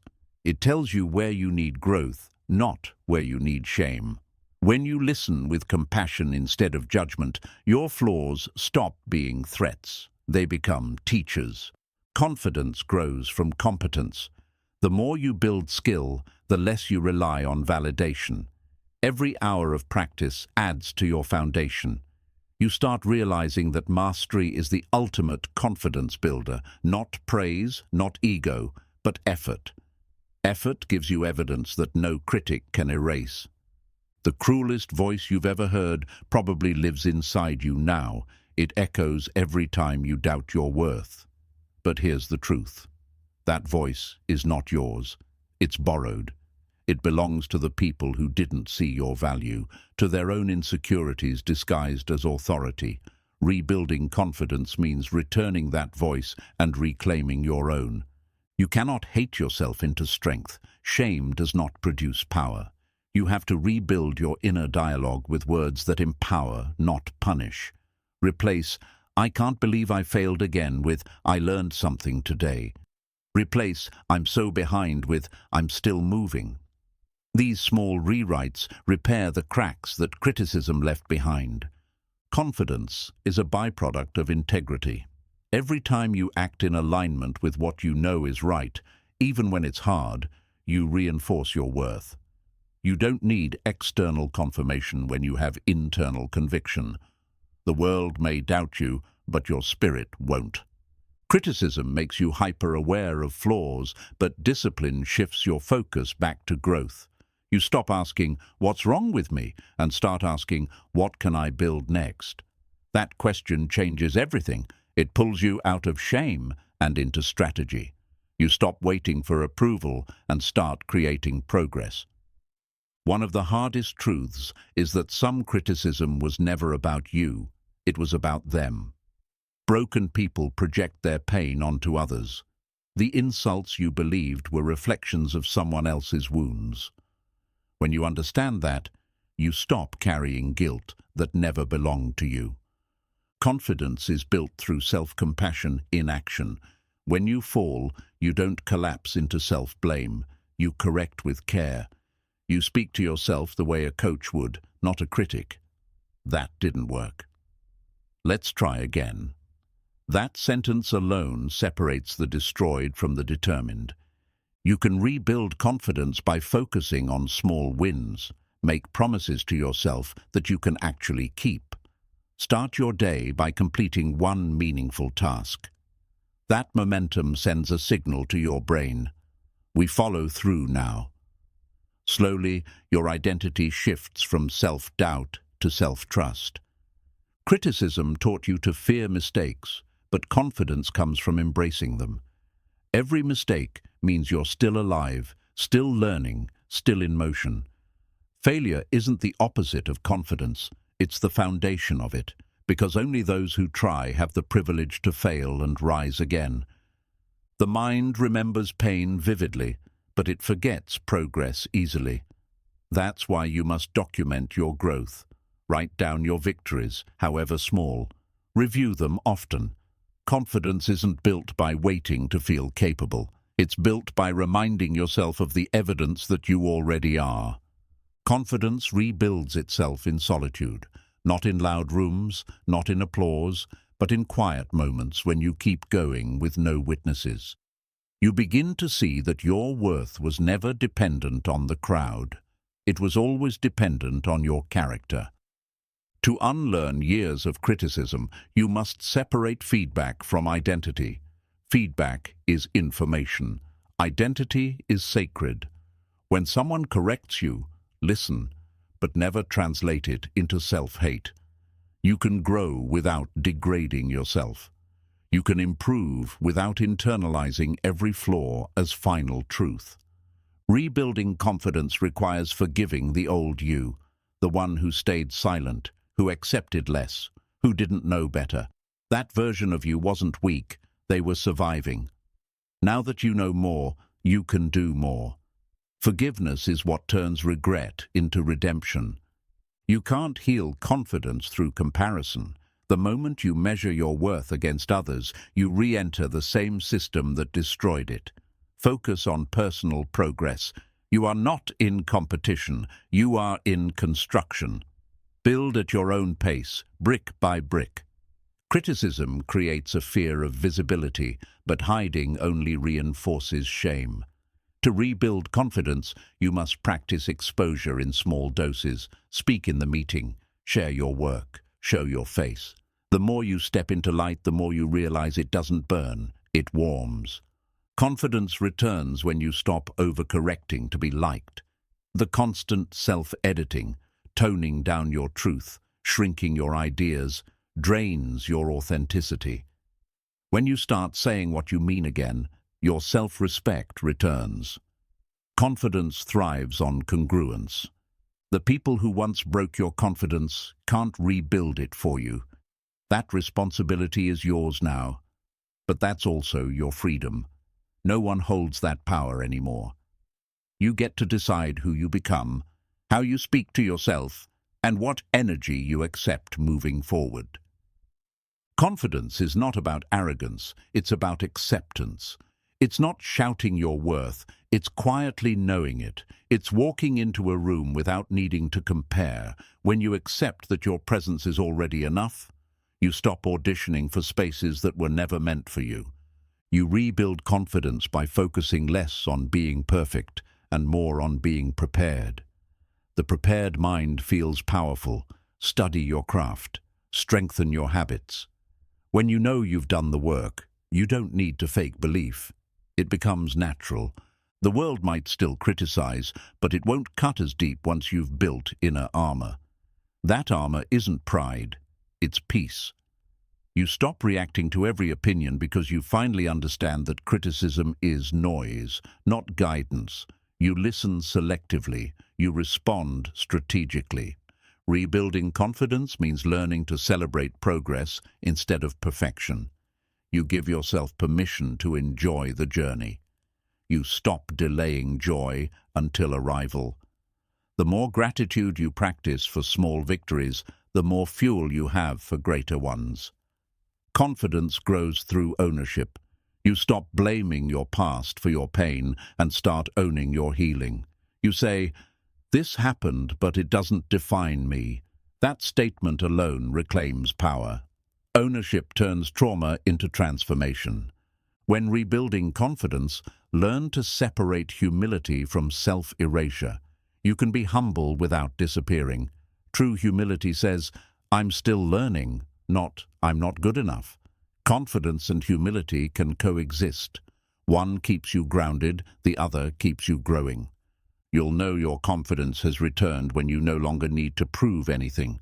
You'll stop performing and start being. You'll stop defending yourself and start defining yourself. You'll realize that your worth was never lost. It was only hidden under years of noise. Confidence rebuilt through discipline lasts longer than confidence built through compliments, because discipline doesn't depend on how you feel, it depends on what you decide. Each time you show up for yourself, you deposit another layer of trust in your foundation. And one day, when someone criticizes you again, it won't sting the same. You'll listen, evaluate, and move on, because you've built something criticism can't touch: self-respect. And that is what true confidence really is. Not the absence of doubt, but the presence of peace. True confidence isn't loud, it's steady. It doesn't need to announce itself or convince anyone. It simply is. When you rebuild yourself after years of doubt and criticism, you begin to understand that quiet strength is the most powerful kind. You no longer need to defend your worth. You embody it. The moment you stop explaining yourself to people who never tried to understand you, you begin to rise above them. The hardest part of rebuilding confidence is learning to trust your own perception again. Criticism teaches you to second-guess everything: your intuition, your ideas, even your emotions. Healing begins when you start listening to your inner voice again. You realize that intuition is not insecurity, it's insight. The more you trust it, the stronger it becomes, until it drowns out the echoes of everyone who ever made you doubt yourself. You rebuild confidence by learning to see yourself clearly, not through the distorted lens of judgment. For years, you might have viewed yourself through other people's eyes, accepting their limitations as your own. But their words were mirrors made of cracks. They could never reflect your true form. To heal, you must build new mirrors, ones made of truth, compassion, and patience. Every time you take a small, courageous action, you chip away at the wall of insecurity. You speak up when it's uncomfortable. You take risks when your mind trembles. You choose presence over perfection. Confidence grows quietly, not through grand gestures, but through tiny acts of defiance against fear. Each one whispers, "I am learning to trust myself again." The secret to restoring confidence isn't to erase doubt, it's to move with it. Doubt doesn't disappear, it transforms when you walk alongside it. Confidence isn't about being fearless. It's about walking forward even when your hands shake. That's how courage is built, not in the absence of fear, but in the decision to act despite it. Rebuilding confidence requires detaching from the need to be right. When you release perfectionism, you make room for progress. The need to never fail is a prison built by past criticism, but freedom begins the moment you allow mistakes to become teachers. Confidence grows each time you survive imperfection and realize you're still enough. You can't rebuild confidence while clinging to people who benefit from your insecurity. Some will prefer the version of you that doubts yourself because it keeps them in control. Healing will require distance, not out of hate, but out of respect for your peace. The people who truly love you will celebrate your growth, not fear your strength. Your confidence will return when you stop chasing validation and start valuing your own opinion again. Every time you ask yourself, "What do I think?" instead of, "What will they think?" you shift power back where it belongs, within. The more decisions you make from inner conviction, the less permission you need from the outside world. Rebuilding confidence isn't glamorous. It's often invisible. It looks like sitting in silence, rewriting the narrative in your head. It looks like forgiving yourself for the version of you that didn't know better. It looks like choosing to believe you deserve more, even when you still feel broken. True rebuilding happens quietly, away from applause. Criticism trained you to seek flaws. Confidence trains you to seek progress. Every time you shift focus from failure to effort, you rewire your brain. Progress is what heals shame. You begin to realize that the goal was never to be flawless. It was to be fearless enough to keep going. You rebuild confidence when you start protecting your energy like it's sacred, because it is. You stop letting every opinion enter your mind unchecked. You build filters, not walls, but boundaries. Confidence is the ability to say, "Not every voice deserves space in my head." That single boundary can save years of inner peace. Confidence grows in motion, not reflection alone. Healing thoughts matter, but healing action cements them. You can't think your way into self-belief. You must prove it through consistent living. Show up when you say you will. Honor your word. Keep building, even when results aren't visible. Confidence grows in the doing. After years of criticism, your self-image becomes fragile. But fragility isn't final. It just means you're ready for reconstruction. Like rebuilding a house, you start with the foundation: integrity, effort, and self-compassion. Every layer you add, one truthful thought, one consistent action, strengthens your emotional structure. Confidence rebuilds when you stop performing strength and start practicing honesty. You admit when you're tired, when you're afraid, when you don't know what's next, and you keep moving anyway. Vulnerability isn't weakness, it's authenticity. And authenticity is the soil where unshakable confidence grows. To rebuild confidence, you must replace judgment with curiosity. Instead of asking, "What's wrong with me?" ask, "What can I learn here?" That single shift removes shame from growth.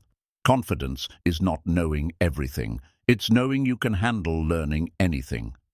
Confidence returns when you stop waiting for permission to be proud of yourself. You stop needing someone else to validate your efforts. You start celebrating your own milestones, the small wins, the inner progress, the resilience that no one sees. Pride, when rooted in gratitude, becomes medicine for the soul. One overlooked part of rebuilding confidence is body language. Years of criticism live in the posture, slouched shoulders, lowered gaze, hesitant movements. When you begin to lift your head, stand tall and breathe deeply, your body sends new messages to your brain. We are safe now. We are strong now. Confidence isn't just mental, it's physical alignment. Confidence isn't arrogance. It doesn't need to overpower anyone, it simply refuses to shrink anymore. The arrogant shout to hide insecurity, the confident speak with calm. When you no longer need to prove, you can finally focus on purpose. True power never competes, it creates. Rebuilding confidence requires patience. You spent years internalizing doubt. You won't undo it overnight. But every patient day adds a new layer of strength. You don't rush the process, you honor it.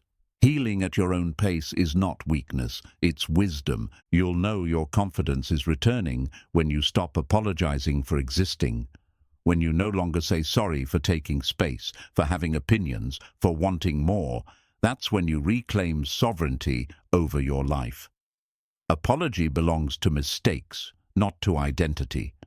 Confidence grows when you learn emotional neutrality, not overreacting to praise or criticism. You take both as information, not definition. You stay steady whether they call you great or call you nothing, because deep down, you know, neither changes your truth. Every version of you that endured cruelty deserves acknowledgement. Don't erase them, honor them. They survived, they kept going. You are not weak because you broke. You are strong because you rebuilt. Confidence isn't born from perfection, it's born from endurance. Rebuilding confidence also means rebuilding faith in life itself. Criticism makes you cynical. It convinces you that people will always judge, that hope will always hurt. But as you heal, you learn that the world mirrors your inner state. The kinder you are to yourself, the kinder life becomes to you. When you stop fearing judgment, you reclaim your creative power. You start expressing freely again, writing, speaking, creating, living without censoring yourself. That expression is liberation. Confidence is creativity unchained. Every morning you choose to rise is an act of rebellion against your old narrative. You are proving that your spirit is stronger than the scars left behind. Confidence grows with every sunrise that meets your persistence. You are not behind. You are rebuilding in divine timing. Rebuilding confidence means learning to speak your truth even when your voice trembles. You don't wait for courage, you create it through honesty. Each time you speak authentically, the tremble fades and your voice strengthens. Eventually, truth becomes your default language. Confidence is the result of emotional sovereignty, when external noise no longer decides your internal weather. You stop chasing validation, stop fearing rejection, and start living in alignment. The world might not always agree, but you'll never feel lost again. Criticism may have made you cautious, but caution can evolve into clarity. You learn to discern, not fear. You recognize that not all feedback is poison. Some of it becomes guidance. The difference is that now you choose what to absorb. Choice is confidence. Rebuilding confidence after years of criticism requires rewriting your personal definition of success. For too long, success meant approval. Now, it means authenticity. Success is not being liked, it's being free. When you live by that definition, criticism loses its power entirely. Your new confidence won't look like the old kind. It won't be loud or boastful. It will be quiet, grounded, and unwavering. It will live in your tone, in your eyes, in the way you walk into rooms, knowing you belong without needing to be invited. Every step towards self-trust is a step away from dependency. You no longer rely on validation as oxygen. You breathe differently now, with the rhythm of self-belief. That's what real freedom feels like. Rebuilding confidence means creating a new story that begins with survival but ends in strength. You stop calling yourself broken and start calling yourself becoming. The scars that once embarrassed you become symbols of resilience. One day, you'll look back and realize that every insult, every rejection, every setback, they were bricks that built your foundation. Without them, you wouldn't have discovered your own capacity to rise. Criticism once weakened you, but now it serves as evidence of what you've overcome. Confidence doesn't mean the world stops criticizing you. It means their words stop reaching you. You've built layers of self-understanding too thick for their arrows to pierce. And when they speak, you'll smile, because you finally know who you are. And when you stand tall again, not in defiance, but in peace, you'll realize that confidence was never lost. It was only waiting for you to return home to yourself. And now that you have, nothing and no one can take it away again. Chapter 8. Becoming your own source of peace and power. Peace begins the moment you stop outsourcing your worth.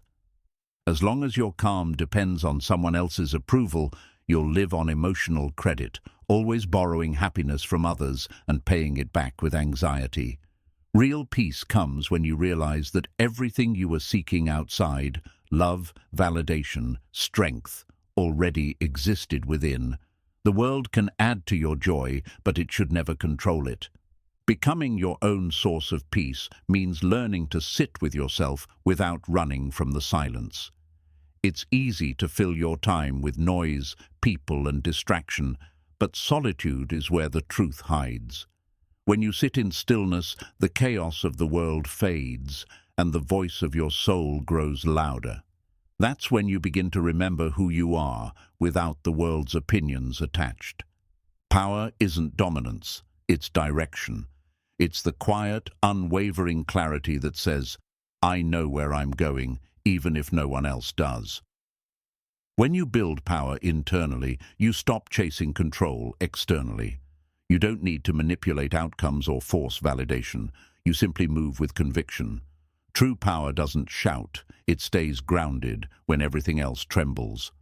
When you depend on others for stability, your emotions become fragile.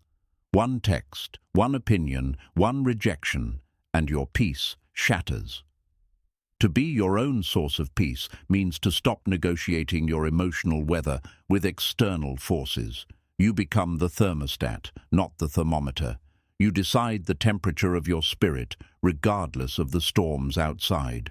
Peace is not the absence of problems, it's the presence of perspective. You'll never control the chaos of life, but you can control how you interpret it. Every challenge can either drain your energy or deepen your understanding. When you stop reacting to every disruption, you begin to see that serenity is not found, it's built through awareness.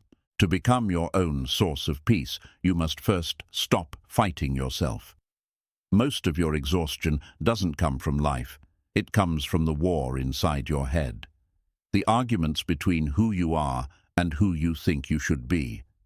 The moment you accept that both can coexist, that you are a masterpiece and a work in progress, peace returns home. Power grows when you take responsibility for your energy. You stop blaming others for your moods, your mindset, your mistakes. That shift is liberation. Victimhood drains energy. Accountability multiplies it. You may not control what happens to you, but you always control how long you let it define you. You become powerful when you stop begging for closure. Not every person will apologize. Not every situation will make sense.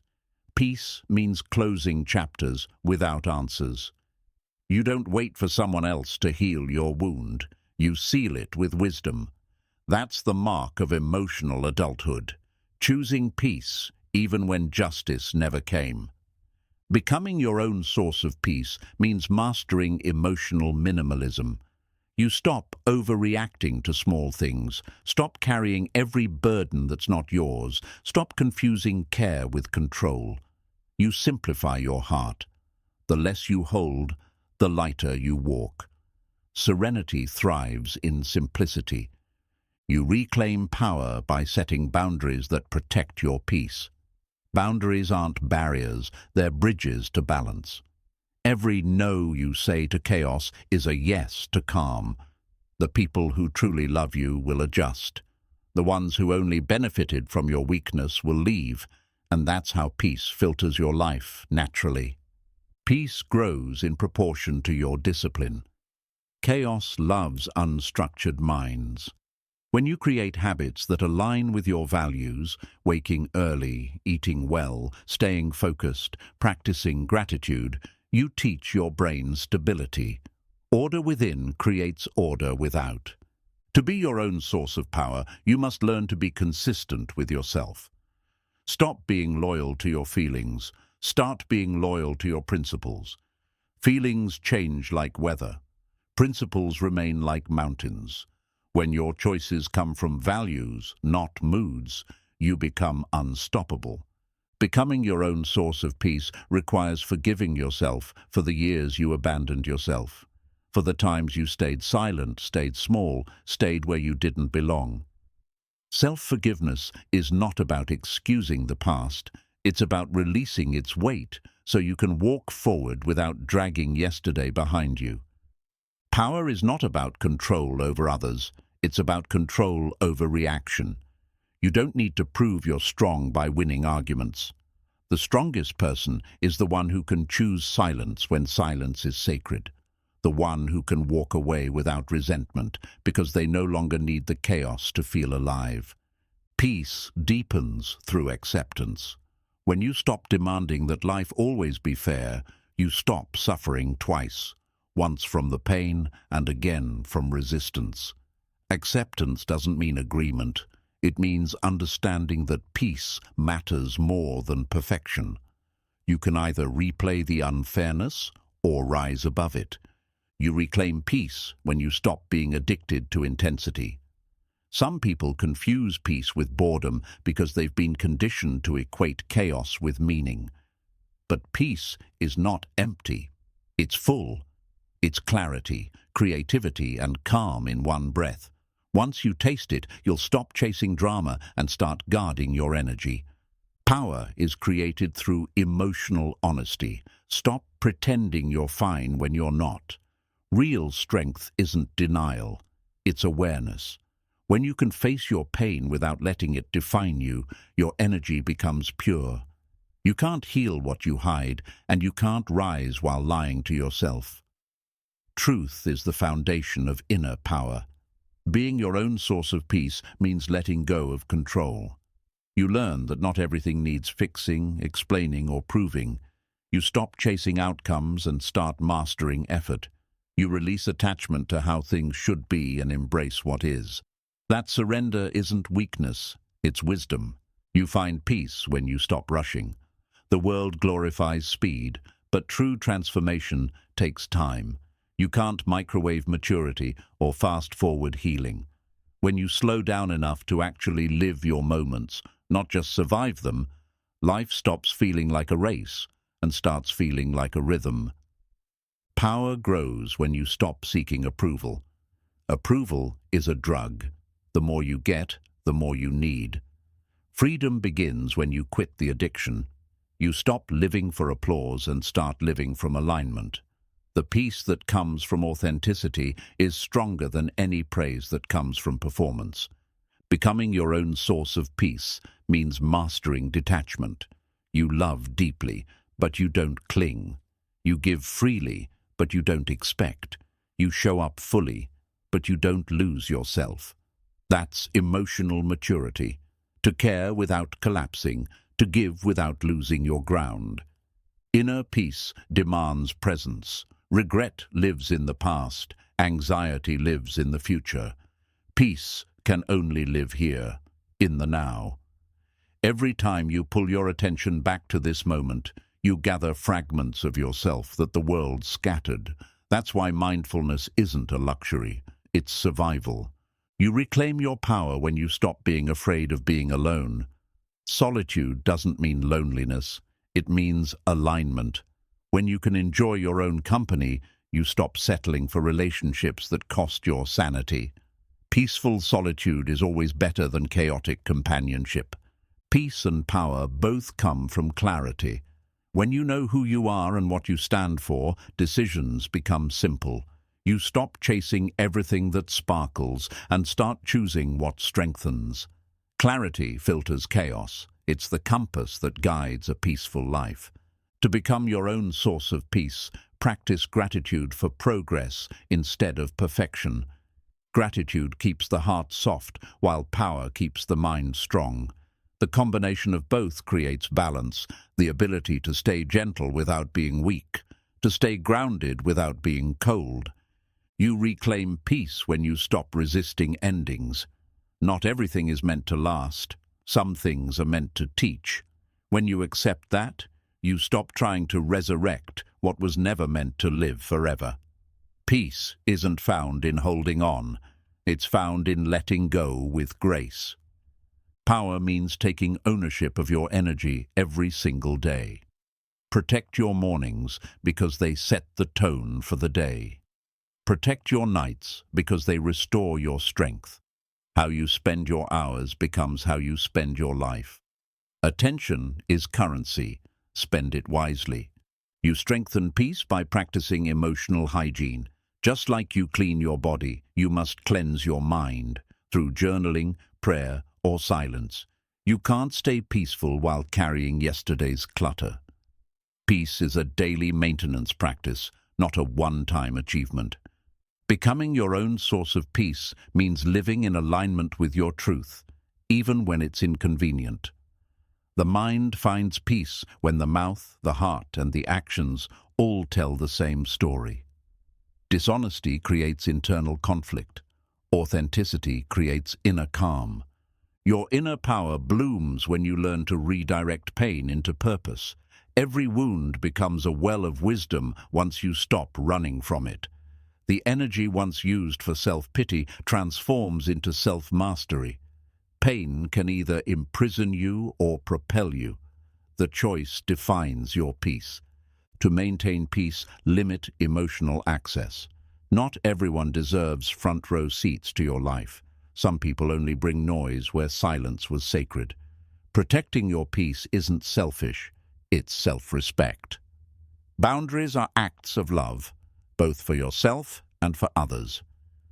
Power is not something you gain, it's something you uncover. It was always within you, buried under fear, doubt, and dependence. When you peel those layers away, you realize the truth. You were never powerless, just disconnected. Reconnection is the real revolution. Peace isn't passive, it's active awareness. You don't drift into calm, you discipline yourself into it. Every choice you make either nourishes peace or drains it. You can't control everything, but you can always control your contribution to your own chaos. You find peace when you release the need to win every battle. Sometimes the most powerful response is no response. Silence is not surrender, it's strategy, it's choosing preservation over provocation. That restraint is what separates the peaceful from the reactive. True power is emotional independence, the ability to feel deeply without falling apart. It's letting emotions flow without letting them flood. You learn to hold space for your pain without drowning in it. That's the highest form of control, not suppression, but regulation. And one day, you'll wake up and realize that nothing external holds the power to disturb you anymore. Not because life became easier, but because you became unshakable. You stopped chasing balance and became it. You stopped looking for peace and realized it was you all along.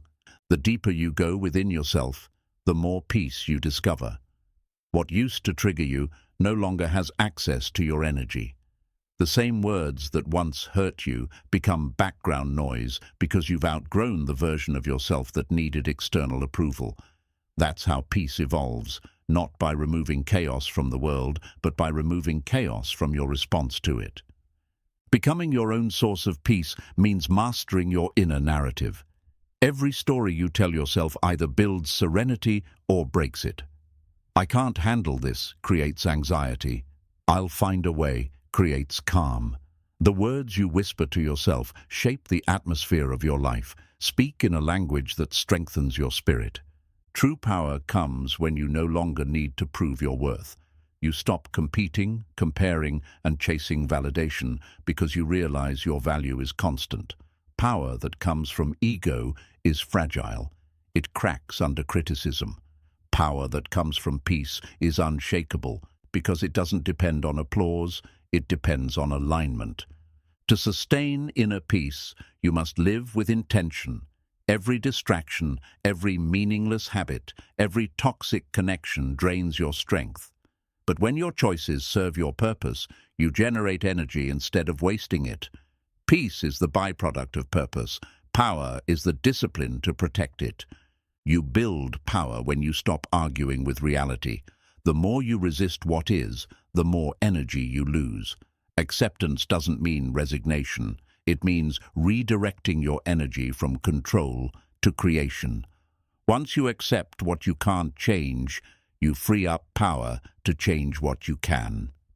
Peace is born from emotional boundaries. Not everyone deserves a reaction.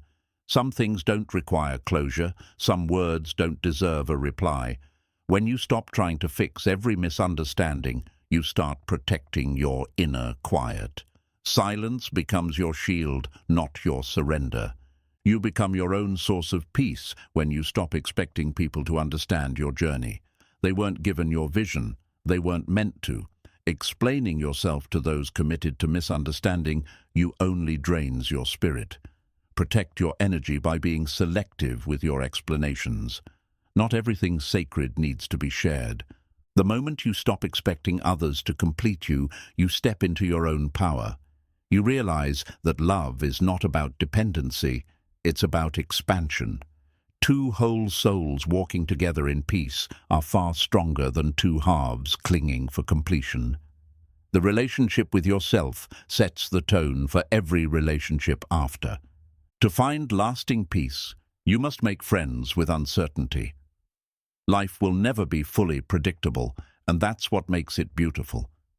When you accept uncertainty, you stop living in fear and start living in flow. The mind craves control, but the soul thrives in trust. Power doesn't come from resistance, it comes from regulation. You can't stop the storms of life, but you can build emotional shelter. Breathing deeply in chaos, choosing stillness in conflict, responding with calm. That's how you turn storms into strength. Emotional stability is the highest form of self-mastery. Peace isn't about cutting everyone off. It's about cutting off your attachment to how people behave. You stop needing others to act a certain way for you to feel okay. Detachment isn't coldness, it's clarity. It means you love without losing your center. Becoming your own source of power means owning your choices completely. No more blaming luck, timing, or others. Power is responsibility. The courage to say, "This is my life, and I will shape it." Once you stop giving away your power through excuses, you start generating momentum through accountability. Peace grows in truth. When you stop lying to yourself about what you want, how you feel, and who you are, your life aligns naturally. Dishonesty creates tension because the body knows when the soul is hiding. Speak your truth, even if it shakes. Honesty is peace's twin flame. You strengthen peace through emotional detachment from outcomes. Do your best and let go. The universe rewards effort, not obsession. When you release control, life unfolds smoother.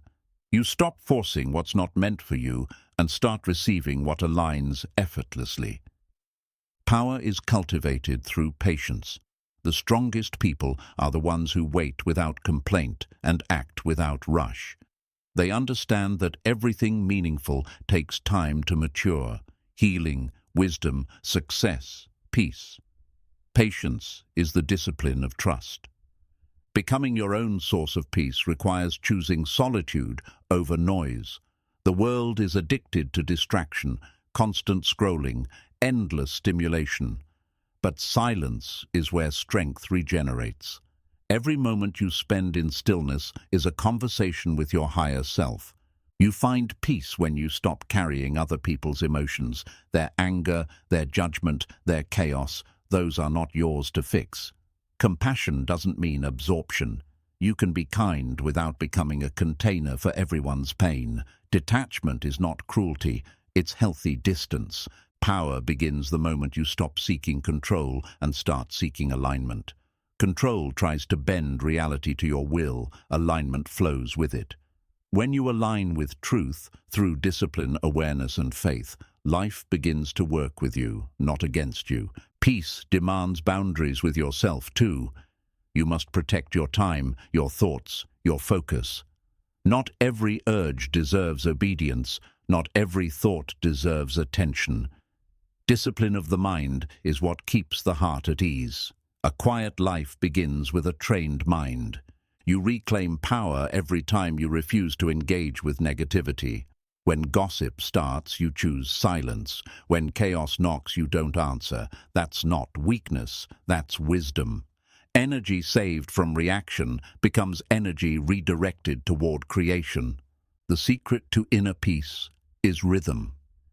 You balance work with rest, giving with receiving, speaking with listening. The disciplined rhythm of life creates harmony. Extremes create exhaustion.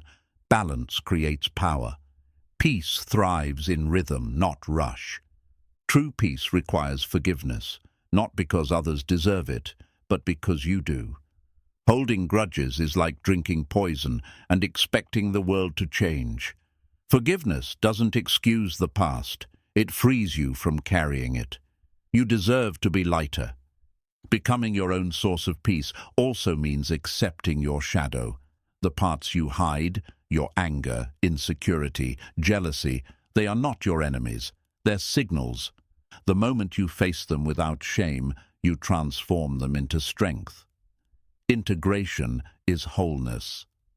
Your power grows each time you choose awareness over reaction. Instead of saying, "They made me angry," you say, "I felt anger." That shift of ownership is liberation.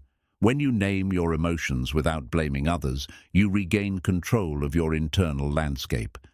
Peace is preserved through intentional focus. You must learn to withdraw attention from what drains you and redirect it toward what nourishes you.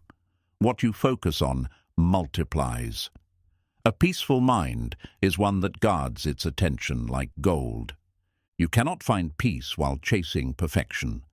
The pursuit of flawlessness is the fastest route to frustration. Peace grows in acceptance, in knowing that imperfection is proof of life, not failure. Once you embrace being human, self-compassion replaces self-criticism. You become your own source of peace when you stop reacting to every emotion as truth. Feelings are temporary weather. They come and go. Don't build a home in passing storms. Learn to observe without obeying. The observer within you is unshakable. Power is the ability to stay kind when life tests your patience. Anyone can be peaceful in comfort. Few can be peaceful in conflict. Every test is an invitation to deepen your control. When you remain centered while others unravel, you become a lighthouse in their storm.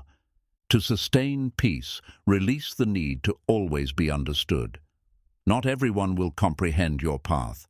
That's okay. You're not walking it for them. Your job is not to convince, but to continue. Validation fades. Purpose sustains. Becoming your own source of peace also means valuing your mental diet. The books you read, the voices you listen to, the thoughts you entertain, they all shape your inner world. Feed your mind calm and clarity, and peace will naturally grow. You'll notice that the more peaceful you become, the fewer explanations you need. Silence becomes your favorite answer. Detachment becomes your new language. You realize that peace isn't passive, it's power refined. You regain peace by simplifying your expectations. The less you demand from others, the freer you feel. You stop needing people to be perfect, to understand, to reciprocate exactly as you do. You love without entitlement. That's liberation. True power doesn't chase, it attracts. When your energy becomes grounded, opportunities, people, and peace naturally align with you. You no longer need to force outcomes. You simply hold the vibration of calm certainty. That's the magnetism of peace. To live in peace, you must stop rehearsing pain. Every time you replay old wounds, you reopen them. The past no longer exists, only your attachment to it does. Let go, not because you forget, but because you choose freedom over familiar suffering. Becoming your own source of power means knowing when to retreat. Not every battle deserves your energy. Sometimes walking away is the strongest move you can make. The ego wants victory, the soul wants harmony. Always choose the latter. And finally, peace is not the destination, it's the discipline. It's the way you show up daily, how you breathe through pressure, how you respond when tested. You don't find peace once and keep it forever. You practice it, protect it, and one day you realize it has become who you are. You've spent enough years fighting yourself, enough years calling your reflection names you'd never say to anyone else. The truth is, healing begins when you stop treating your mind like an enemy and start guiding it like a friend. You cannot build a better life with a voice that keeps tearing you down. The change begins the moment you choose kindness, not as weakness, but as strength. Every time you catch a cruel thought and replace it with truth, you reclaim a piece of your power. Every time you forgive yourself instead of judging yourself, you grow lighter, freer, and closer to peace. That's how transformation happens. Not overnight, but thought by thought. Stop believing the lies that you're unworthy, unlovable, or behind. You are still becoming, still learning, still allowed to start over. The voice in your head doesn't have to be your prison. It can become your compass. Because once you stop hating yourself, you'll finally see the person you were always meant to love.